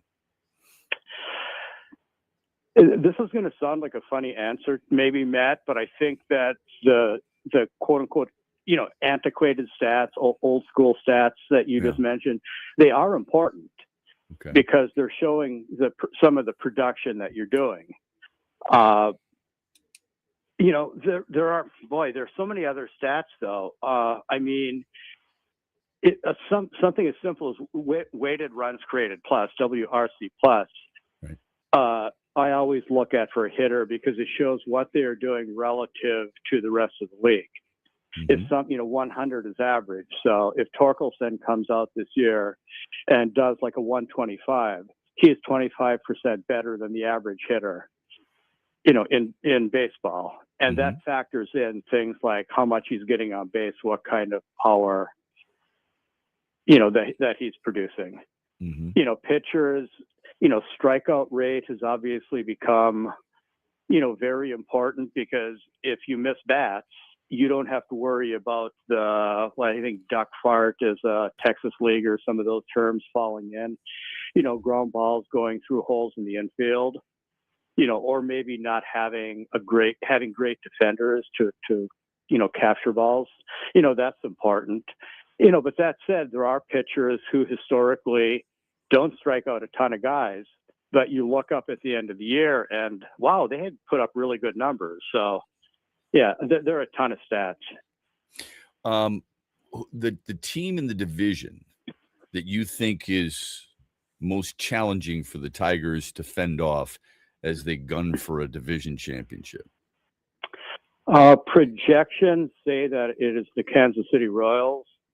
I personally would say that it has to be the Cleveland Guardians because they're the Cleveland Guardians. I don't know. I'm not sure how many division titles they've won in the last 10 years, but I assume the answer is probably 6 or 7. They're just consistently good. They've got, Jose Ramirez is a bona fide superstar. They have other guys like Stephen Kwan who are sneaky good. A young catcher like Bo Naylor might be getting ready to step up and have a big year. And they always pitch, right? So, yeah, I think the answer is Cleveland. Until somebody can knock off Cleveland, they're the answer. I am predicting, I know our Fangraphs predictions, staff predictions are coming up today. I am predicting the Tigers to win the division. I'm actually predicting them to do far better than actually win the division, truth be told. That's interesting. And you're close. It's 5 of the last 10. Cleveland's won 5 of the last 10, including the last 2. So you're dead on there. When you say you predict them to go further, how much further and why? Well, I am predicting them to go as far as the team can. Okay. And there's sort of a twofold answer to that, Matt. One is that predictions are very difficult to make. I think you have to take any prediction and even projections with a grain of salt. Sure. But the other is the Tigers are almost certainly going to go to the playoffs. That's going to happen barring, injuries, like unbelievably bad performances from guys who should perform. And once you get in the postseason, it's a crapshoot. Sure. I am the last time I looked at World Series projections, I think the Dodgers I don't think they were any higher than 20%. And what that shows is once you get to October, anything can happen. Yeah. So if the Tigers can go into, say, the World Series, and they have Skubal and Valdez, and a third pitcher has stepped up, they have a very good chance of just rolling through anybody they play. Very interesting. Appreciate the perspective. I think Seattle, Toronto, New York. I like Baltimore. They've gotten better. Those teams scare me a little bit. Detroit should win the division, but I felt they should have won the division the last 2 years. We'll talk during the season. Always appreciate your perspective. You do great work for Fangraphs. Thanks, David. Have a great weekend, my friend. Okay. Thank you, Matt. You bet. David Lorla from Fangraphs joining us here on X's and Bros on a Tullymore Thursday, brought to you by Meyer. You've worked hard for decades saving in pre-tax retirement plans like 401ks and IRAs, saving on taxes now. But as your retirement now approaches, you're going to get taxed at rates you have no control over. Hi, I'm Mitch Lyons, founder of Mitch Lyons Wealth. Your 401k balance isn't worth what your statement says. You could lose thousands of dollars to taxes, and those distributions can impact other areas of your retirement like Social Security and Medicare. Could a Roth IRA conversion be of help to you? You've probably heard of Roth conversions, but it can be confusing. Should you convert all at once or over time? Where should you pay the taxes from? How do you know for sure? Get our free personalized Roth Blueprint analysis today to find out exactly what makes sense for you. Your Roth Blueprint could potentially increase your lifetime wealth by thousands of dollars. So get your free Roth Blueprint today. Text Blueprint to 844-867-8335. That's Blueprint to 844-867-8335. Or go to MitchLyonsWealth.com, your best game plan to protect, grow, and win retirement. Hey, when you travel, you want low fares, you want reliable service, and you want a direct flight. Avelo Air gives you all of that and more. Avelo Air has direct flights to take Tigers fans to spring training in Lakeland. Avelo Air will take you from Grand Rapids to Lakeland directly on Thursdays and Sundays. They will take you directly from Detroit to Lakeland on Wednesdays and Saturdays. You literally land 20 minutes from the ballpark. You don't have to wait in lines. You don't have to worry about any of that other hassle. This is hassle-free travel like you deserve. Go to AveloAir.com and get $20 off a base fare round-trip flight to Lakeland when you book your trip by March 31st. All you have to do is use the code HUGE. That's HUGE on AveloAir.com. Restrictions do apply. See AveloAir.com for details today. Huge here for the Michigan High School Athletic Association. You can stay up to date on the latest from Lansing 24/7 at MHSAA.com, at MHSAA on Twitter, and MHSAA on Facebook. The latest news, press releases, and stories connected to every high school in the state of Michigan, available for you 24/7 from the Michigan High School Athletic Association. Log on to MHSAA.com, at MHSAA on Twitter, and MHSAA on Facebook. And if you're looking for archive, boys and girls, high school sports, MHSAA.TV. That's MHSAA.TV. 24/7, everything you need to know about high school sports in Michigan. Log on to MHSAA.com. Hear that? That's the sound of saving a good deal more when you shop with M-Perks at Meyer. Some delicious Cosmic Crisp apples, money saved. Meyer Essential Paper Towels, that's money saved. Savings, savings, savings. Because every dollar spent is also points earned in M-Perks, which you can use to save on your next grocery trip or up to $1 off per gallon on your next tank of gas. At Meijer, we work hard to help you save a good deal more for a whole lot less. That's bringing more good to life. Exclusions apply. See mperks.com for details. Farrah's Coffee has been family-owned and operated for over 100 years. Its popular Den Blend and Dark Roast is more than coffee and more than the official coffee of the Detroit Lions. It's a call to rise. Farrah's Coffee and the Lions are the perfect match. They embrace those who show up early, cheer loud, and never back down. Den Blend is perfectly roasted in Grand Rapids and provides the ultimate fuel for fans who wake up and roar. Whether you're tailgating at the game or cheering from your couch, Den Blend is your go-to coffee for your game day ritual. Huge here for Josh Garvey and his team at Dorn Mayhew, West Michigan. Now they continue to grow. They got their worldwide headquarters in Troy, Michigan on the east side of the state.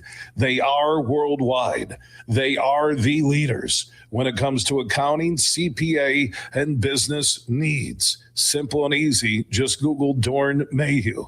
And also Josh Garvey joins me every Tuesday as we talk hoops with former Michigan and Cleveland Cavaliers head coach John Beilein. Tuesdays, 5 p.m., Josh Garvey, Coach Beilein, and myself, we talk Michigan, Michigan State, and the Pistons. Talking hoops happens all the way through the NBA Finals. And could you imagine if the Pistons are in the NBA Finals? If you ever have a hoops question for us, you can drop it at Huge Show on Twitter, The Huge Show on Facebook, and Talking Hoops every Tuesday at 5 p.m. presented by one of the world's top accounting, CPA, and business firms, Dorn Mayhew.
Final hour of the program. Welcome back.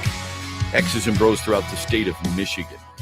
Streaming live on YouTube, on X, and on Facebook. You can always join the chat in that regard. We're brought to you this hour by Avelo Air and Avelo Airlines. Just real quick, I think what Lions fans were hoping for before we dive back into baseball is a change in something.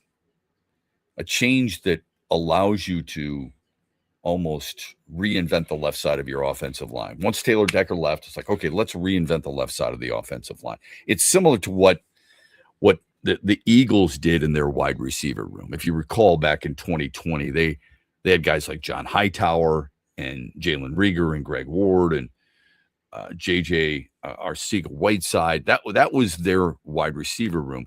5 years later, you've got Devontae Smith, you've got A.J. Brown, you've got Hollywood Brown, you've got Elijah Moore.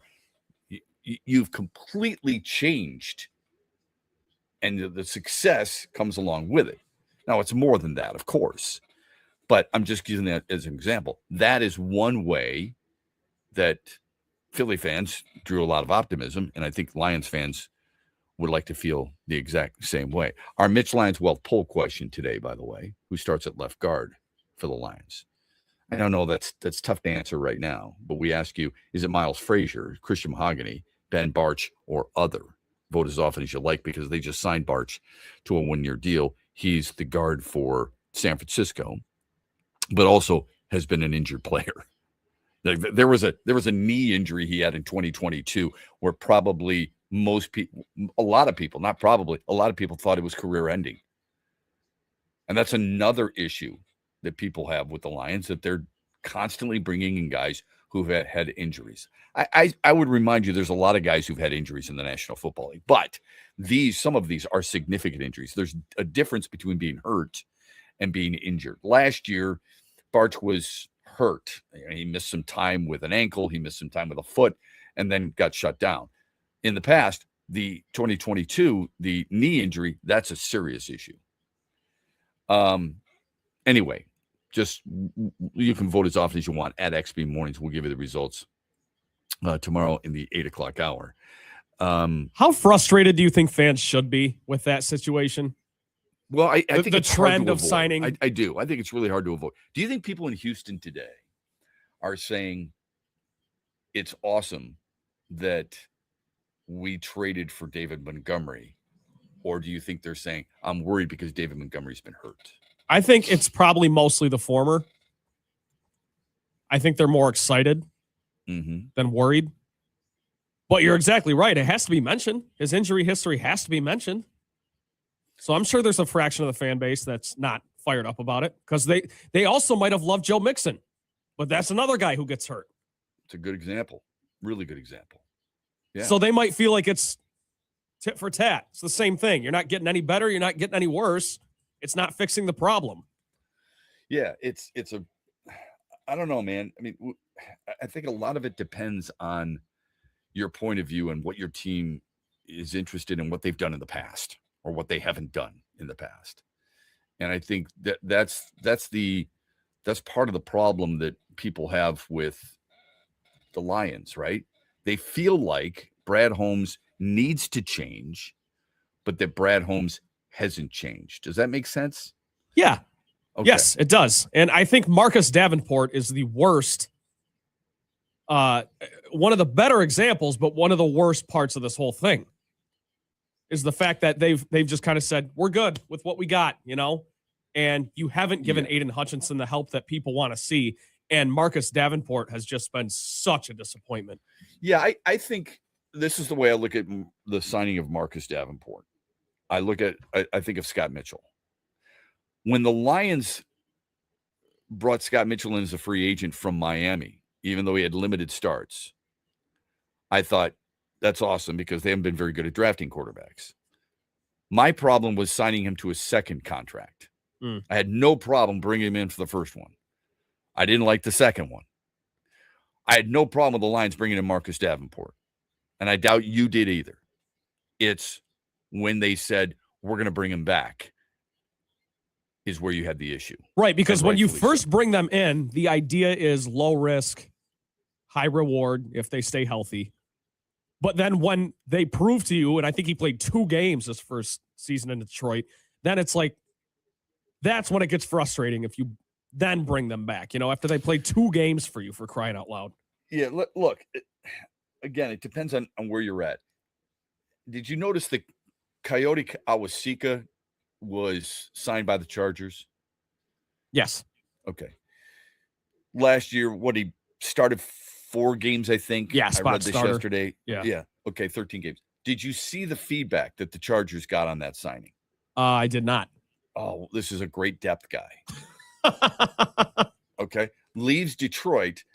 How many people are saying, you know what? Why in the world, if he can't make it in Detroit, why would the Chargers sign him?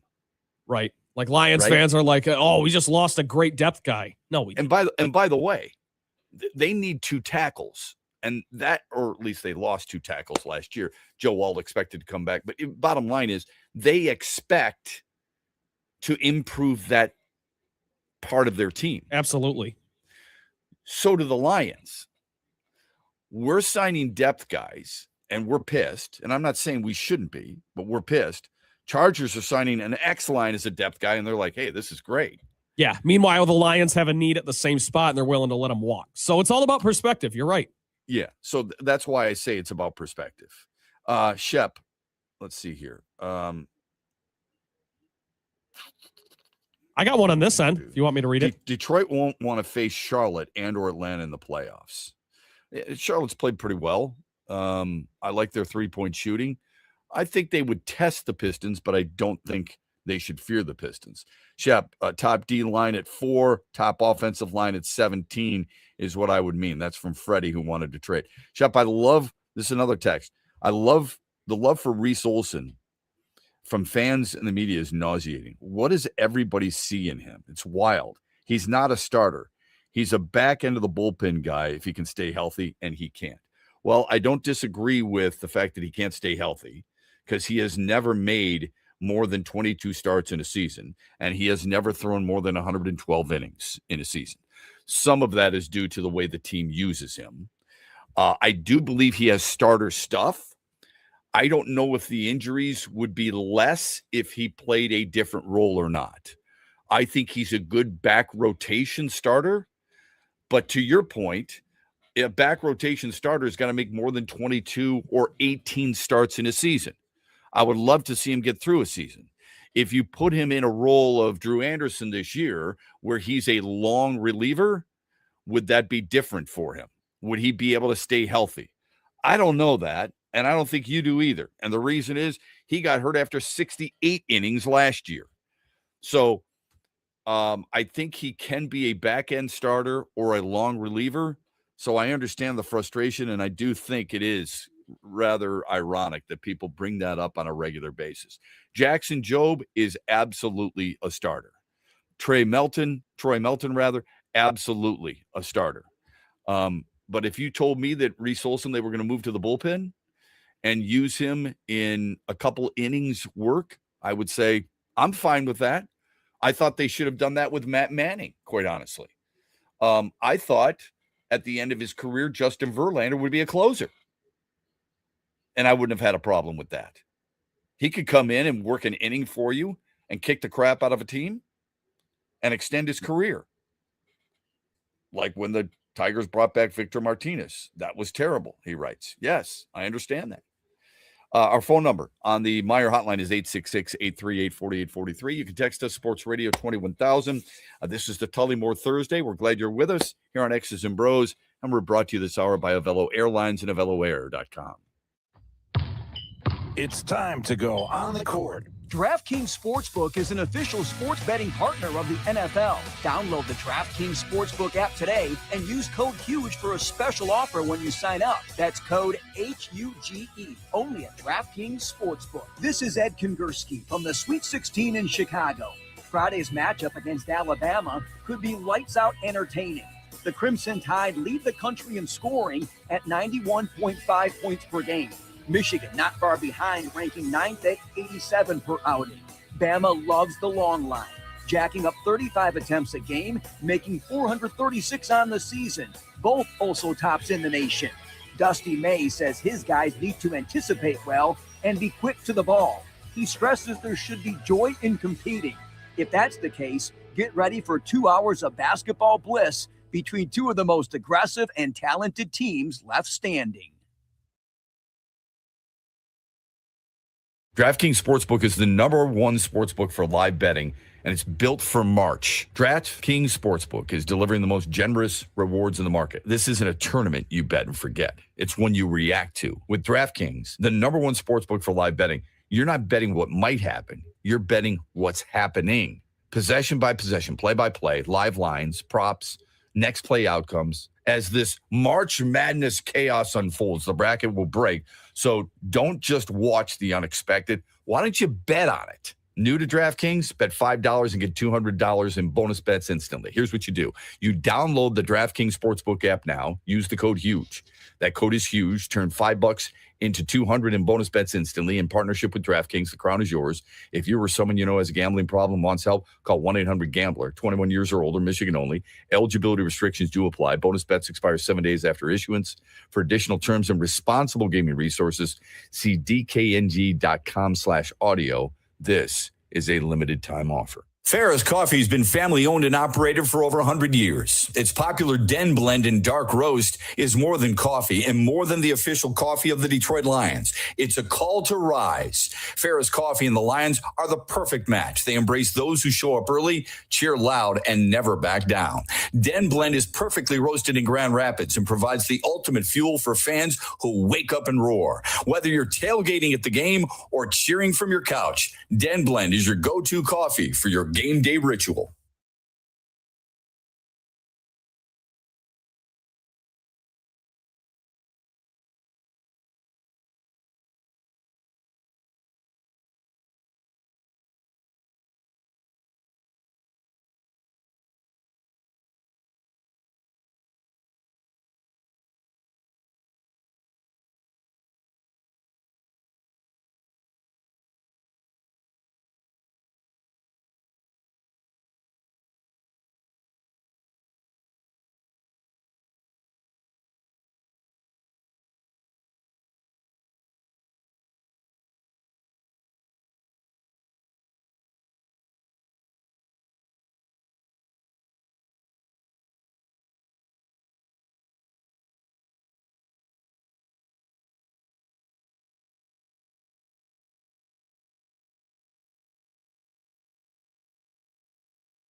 Back with you on X's and Bros throughout the state of Michigan. Thanks for joining us. Matt Shepard with you. Trent Valley is our producer.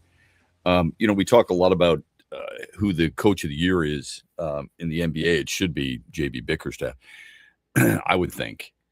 I would guess in the NHL it's got to be Rick Bowness. The Columbus Blue Jackets, when he was hired on January 12th, were 28th in the league, 16th in the West, 8th in the Metro. That's where they were. They were last in everything, just about. Today, they're 8th in the NHL, so they've improved 20 spots. They're 5th in the East. They've improved 11 spots, and they're 2nd in the Metro. They've improved 6. That's incredible what they've done. They're a threat, and it's because of him. I digress. Red Wings don't play again until tomorrow when they're in Buffalo. And Buffalo played last night. Not that it matters to a ton of people, but we've said this time and time again. When you're in the NHL, you get wrapped up, in this market anyway, in your team. Buffalo lost last night 4-3 to Boston. That should matter to you because now they've increased their lead to 3 points for the number 1 wild card. Detroit remains a point back of Ottawa for that final playoff or final wild card spot. Major League Baseball, as we said, started last night. The Yankees shut out the Giants 7-0. Logan Webb did not look good. Max on Fried Netflix. Did. On Netflix. Woo! Yay. Tom Verducci, who is a well-respected Sports Illustrated writer, but he does a really good job on Fox, too. Whether or not you think Fox does a good job, I don't know. I mean, you got interviews with players in the dugout or while the game's going on. You've got interviews with managers. You've got all kinds of stuff taking place instead of just broadcasting a game, right? I mean, that to me, I think should be the most important thing, but maybe it's not any longer. It is to me. I want to know about the game. I don't need to be entertained all the time. Yeah, I think it's too much. Okay, well, it's part of the reason that I'm no longer calling games, but I think it's, I'm a baseball guy. I think people want to know about baseball. Maybe we've gotten too intrusive when it comes to the sport or in sports in general. I always got to hear from a coach. Mm-hmm. I mean, they're pulling Tom Izzo away from a round of 32 game to tape an interview instead of him being in the huddle with his team. Why? You're asking them one question. You got a player going in at halftime. That's fine. I get that. Why do you have to pull a coach away from his duties? Especially when he's not going to tell duty. you anything. You know what I mean? It's just a generic, what have you liked so far about exactly. Your team? We got to do this. We got to do that. It's nothing that Grant Hill, Bill Raftery, Jay Billis, because he knows everything, couldn't tell you during the broadcast anyway. I say this all the time about the media, but I guess I understand this is what they're paying for. They're paying extra to get extra. That's what it is. So it gets a little old for me. I think that's a space you got to stay out of when it comes to the coaches. And you know damn well the coaches don't like it. Again, going in after halftime, that's different. But during the game, that's a problem. I don't know if other people feel the same way. Tom Verducci's excellent at what he does.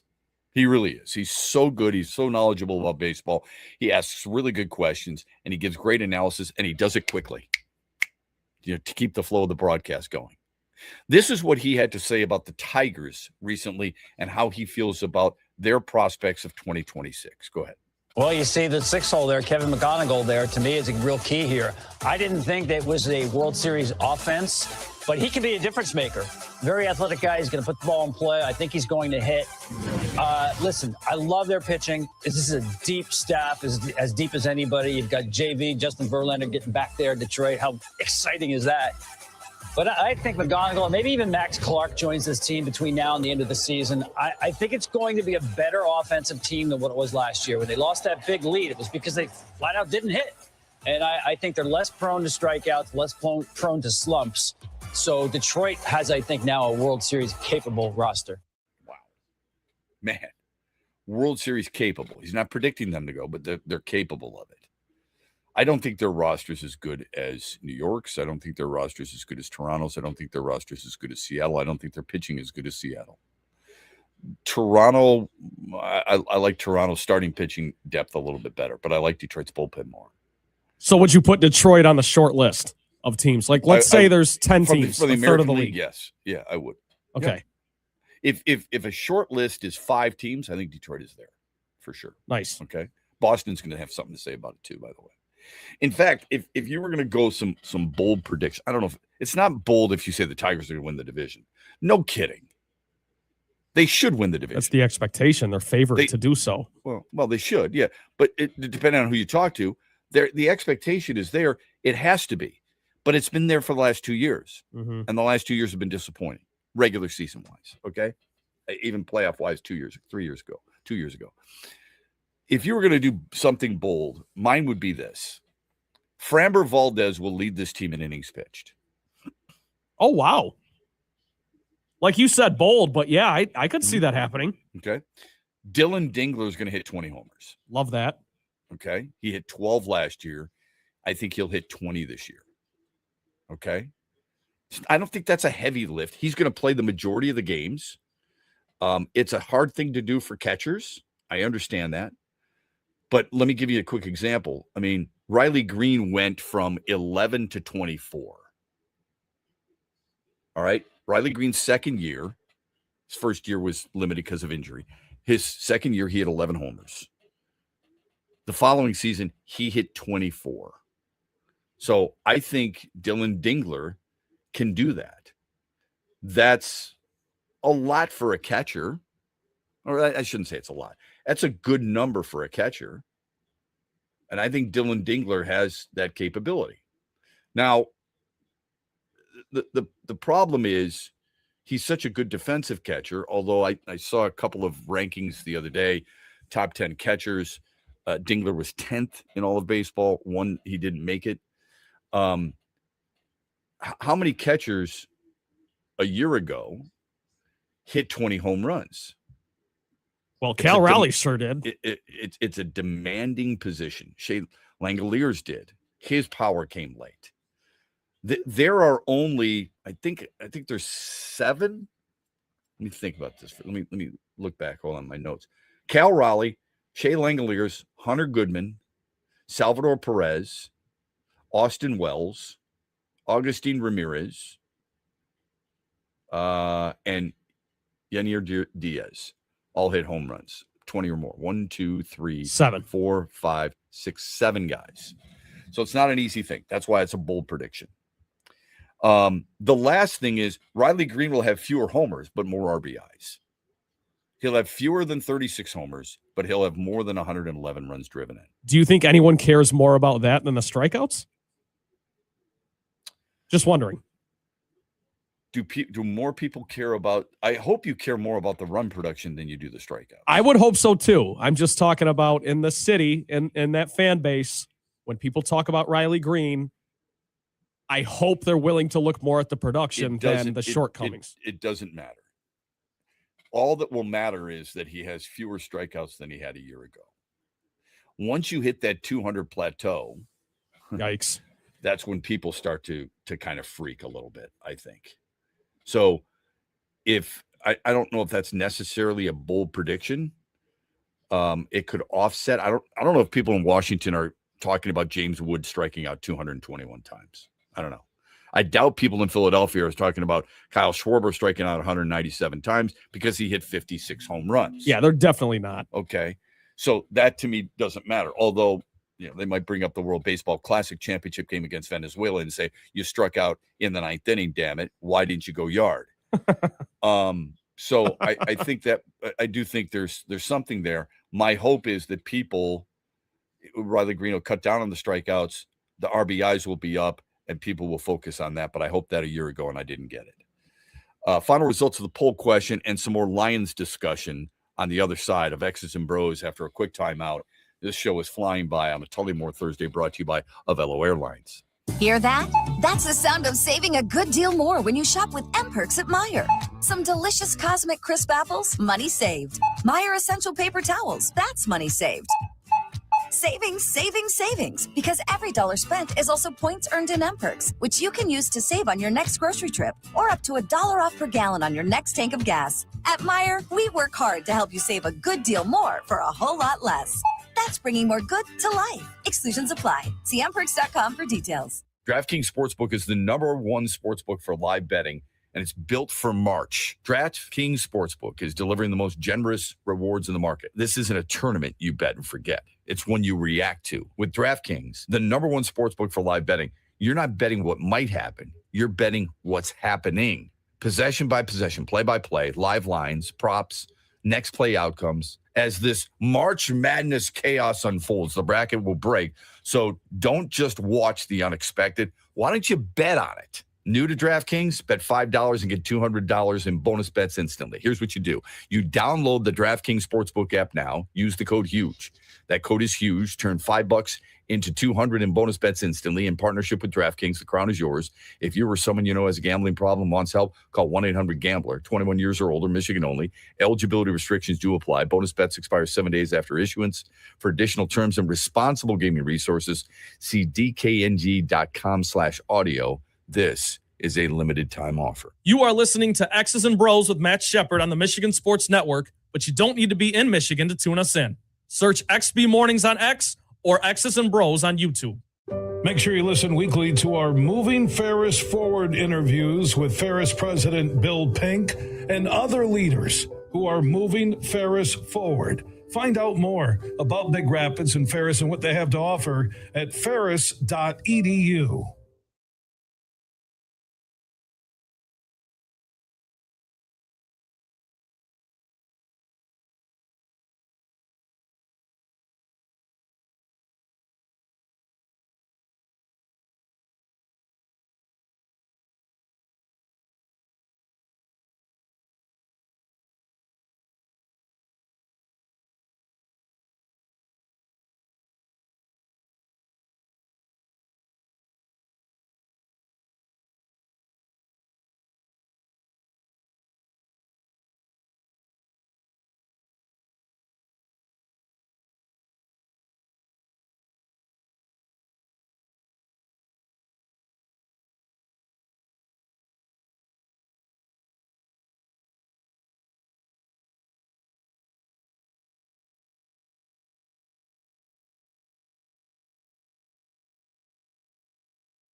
We've talked so much about the Lions and some of the issues that I think fans have with them. We'll get more into that.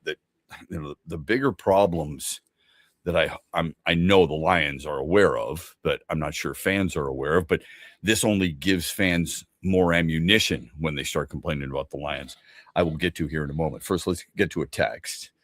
Somebody had texted in. You can text us, Sports Radio 21,000. Always appreciated. What do we got? I know it's mock drafts and you don't know how it plays out, but all mocks show 4 or 5 O linemen taken before Detroit at 17. I'm not comfortable with getting the 4th or 5th at best as a starting tackle as a rookie. Well, I mean, if you're the 4th or best, if the guy's a starter, you want the best at 17, you're probably not going to get him, right? I don't understand what the difference. If you're getting the 4th best tackle, and it's a tackle-heavy draft, and he's still a starter, and he's a guy who's going to help you win, I don't know why that's a big deal. Here's what I would ask you. Who's the 4th or 5th best tackle?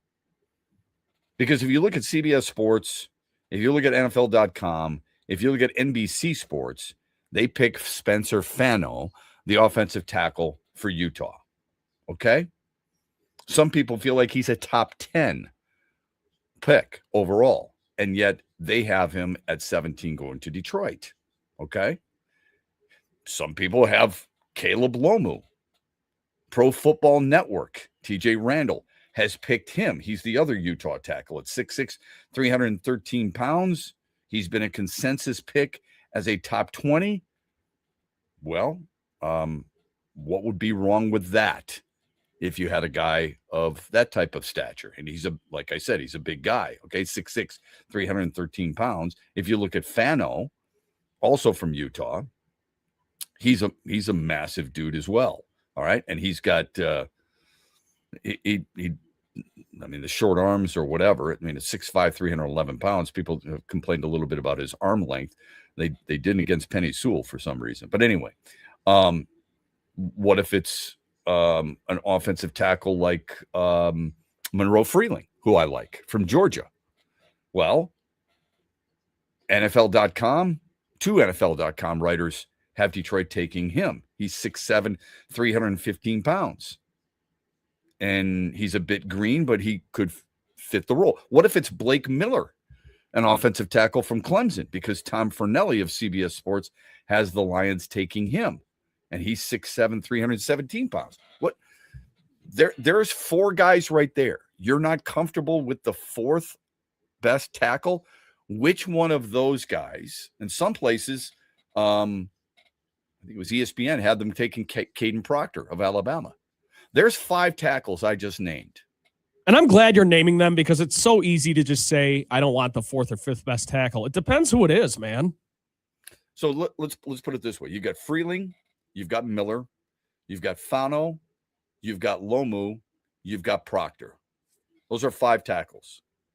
One of them, in all likelihood, is going to be there. There's always surprises in the first round of the NFL draft. One of them is going to be there. If you've got one, what's the consensus of all of those players on who the 4th or 5th best is? I don't think there is a consensus. No, there's not. And that's my point. Okay. If you look at various websites to look at the draft, they'll say Proctor is 1, Fano is 2, Lomu is 3. What if it's Maui Goa? There's 6. You could have 6 first-round offensive tackles. The kid from Arizona is perhaps 7. I don't know if he's a first-rounder or not. Max Heinacher. I forget how to say his last name. Anyway, you got 7 guys right there. It's deep. You're going to get a good tackle. You're going to get a starting tackle in the National Football League. And it's a really hard position for fans to evaluate. You know, like usually I think fans can usually tell who the best quarterback in the draft is, for example, or the best receiver. I think it's really hard to tell who the best tackle is. A lot of people thought Terran Arnold was a top 3 cornerback in the draft a couple of years ago. Now people don't want him. I don't know, man. We'll see. I mean, there are some guys who are listed as interior offensive linemen and can be used as tackles as well. We're well aware of that. Jennings Dunker is one of those guys. who could play inside or outside. So I'm not sure how much that, like I said, it truly matters. 4 or 5, who's to say that? I mean, if Detroit got Caden Proctor and he went behind Monroe Freeling and Blake Miller and Spencer Fano and Caleb Lomu, does that mean you're getting trash? Not by some websites. Can I ask you a question, Shep? Some websites feel like he's the best of the bunch. He's super athletic. He's young. He's only 20. But you could be getting that. So if you put him at right tackle and you had Penny Sewell at left tackle, and then suddenly you've got, or if you had Monroe Freeling at right tackle and he's playing with his old teammate Tate Ratledge, and then you've got Cade Mays in the middle. And I don't care who you got at left guard, whether it be Miles Frazier, that's our Mitch Lanswell poll question, who's going to be the left guard? If it's Mahogany, if it's Frazier, if it's Ben Barch, you've upgraded your offensive line for sure, as long as you trust your scouts on the tackle you draft. That's where I'm going with this. And then you have guys who are seen as depth pieces. One of those two or two other of the guards, and then Juice Scruggs and things of that nature. Okay. You've had worse situations than that. It's about the starters is what you're looking at. Go ahead. What were you going to ask? Well, I just want to ask you, because I think our listeners know what your philosophy is on the draft, which is you don't draft for need, you draft the best player. Correct. Do you think that Brad Holmes has a difference in opinion there? Like, do you think that he's just drafting on need right now because it's a foregone conclusion they're going to take a tackle? Nope. I think he's drafting on best player available on their board. They might blend the two, best player and need, and that's possible. So I understand where, some things may like if, don't tell me that anybody doesn't have Carnell Tate high on their draft board. Okay. Is Philadelphia or a team like that going to draft Carnell Tate? I don't know. If Carnell Tate were there at 17, would you take him? Probably not. If you have him equal to, a Monroe Freeling, again, I'm just bringing up a name, you're probably siding with the need a little bit more there. Of course. Carnell Tate's not going to be there at 17, so it's kind of a bad example. You know what I mean by that. But if you have something, Mekhi Lemon, USC. Yeah. Right? Yeah, I totally get what you're saying, and I agree. So I got a text saying taking 4th or 5th best doesn't fit the bill of best player available. It depends on where you have them ranked. If you don't have Fernando Mendoza, don't look at all the mock drafts. If the Lions don't have Fernando Mendoza ranked in their top 17 players, okay, then their best players available or their best players ranked are completely different than a lot of the mocks. Just because the mock says Fernando Mendoza is number 1, he's going to the Raiders, that's probably based on need as much as anything else. Who do you think is a better player, Carnell Tate or Fernando Mendoza? It's Carnell Tate. For sure. Okay. Who do you think? This is why I don't draft for need. Who do you think's a better player, Sonny Styles or Fernando Mendoza? Sonny Styles. I do too. It sure seems like it from his pro day and from his combine and from his regular season. So my guess is the Lions have a certain number of players listed, and it doesn't even take into positions, but obviously they know the positions. So they have 17 players listed. You don't think they've got a couple of tackles listed? Because there's a lot of people who will say, I don't care if you go by mock drafts or not.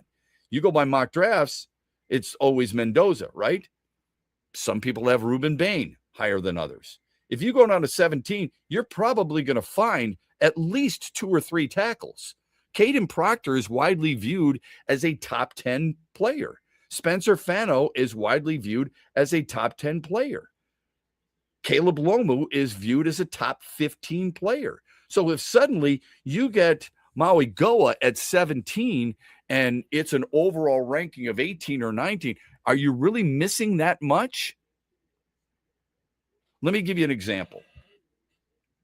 I looked at this the other day, a prospect ranking by CBSSports.com. Here's who they have.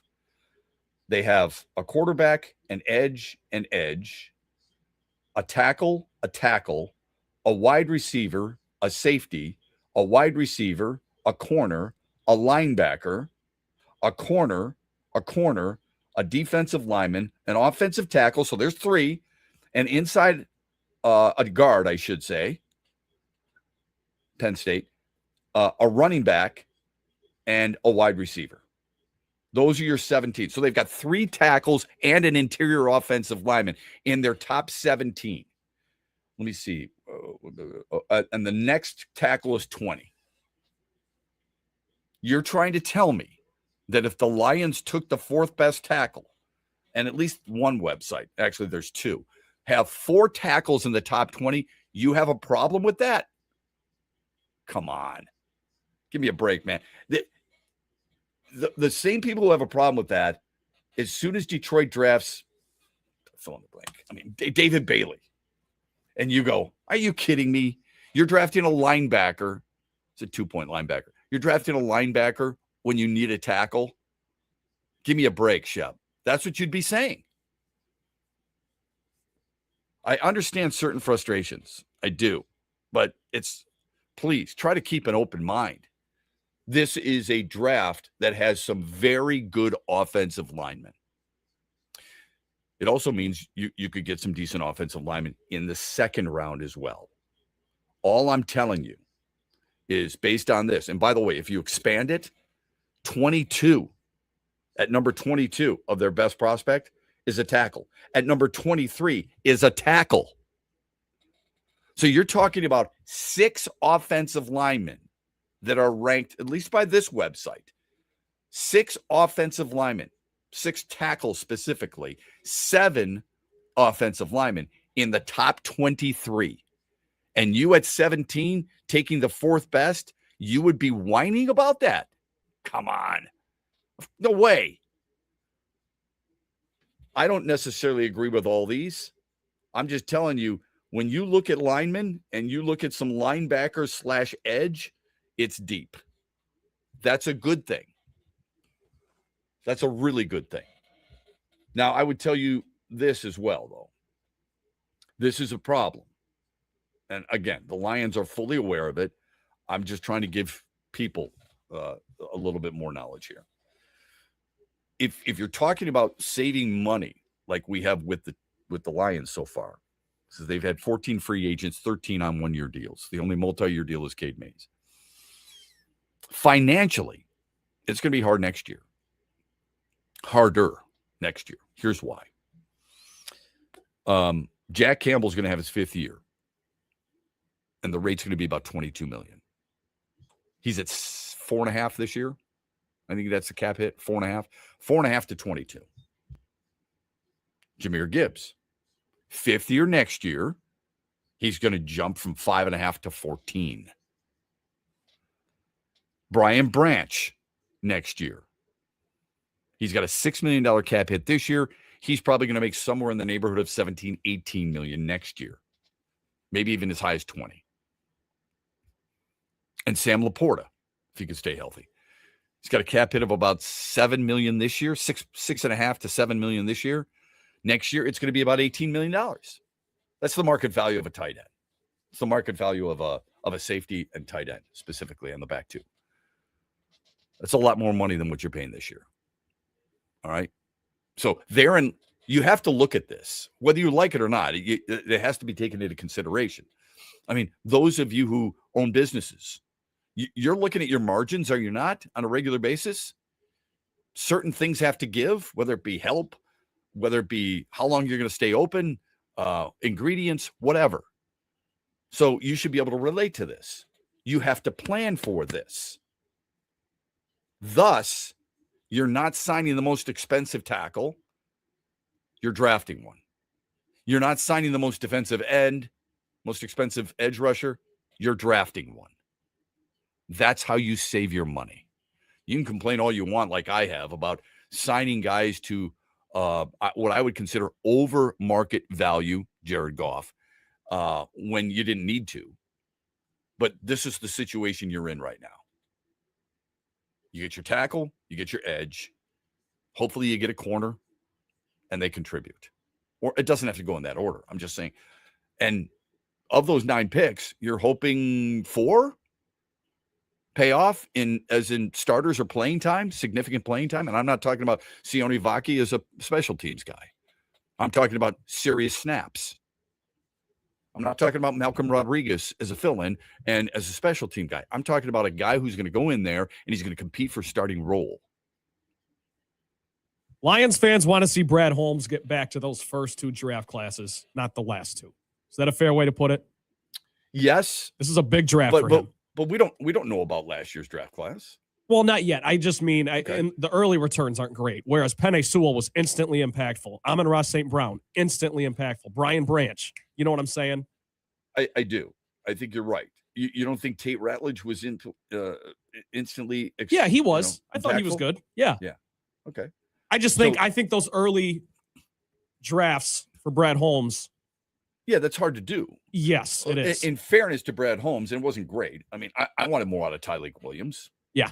He did start. Okay. He did play 17 games. I wanted more out of Isaac Tesla. That might be more on the coaching staff than it might be on the player. That's true. You want more out of Arnold. You want more out of Rakestraw. You want anything out of Rakestraw. Jeez.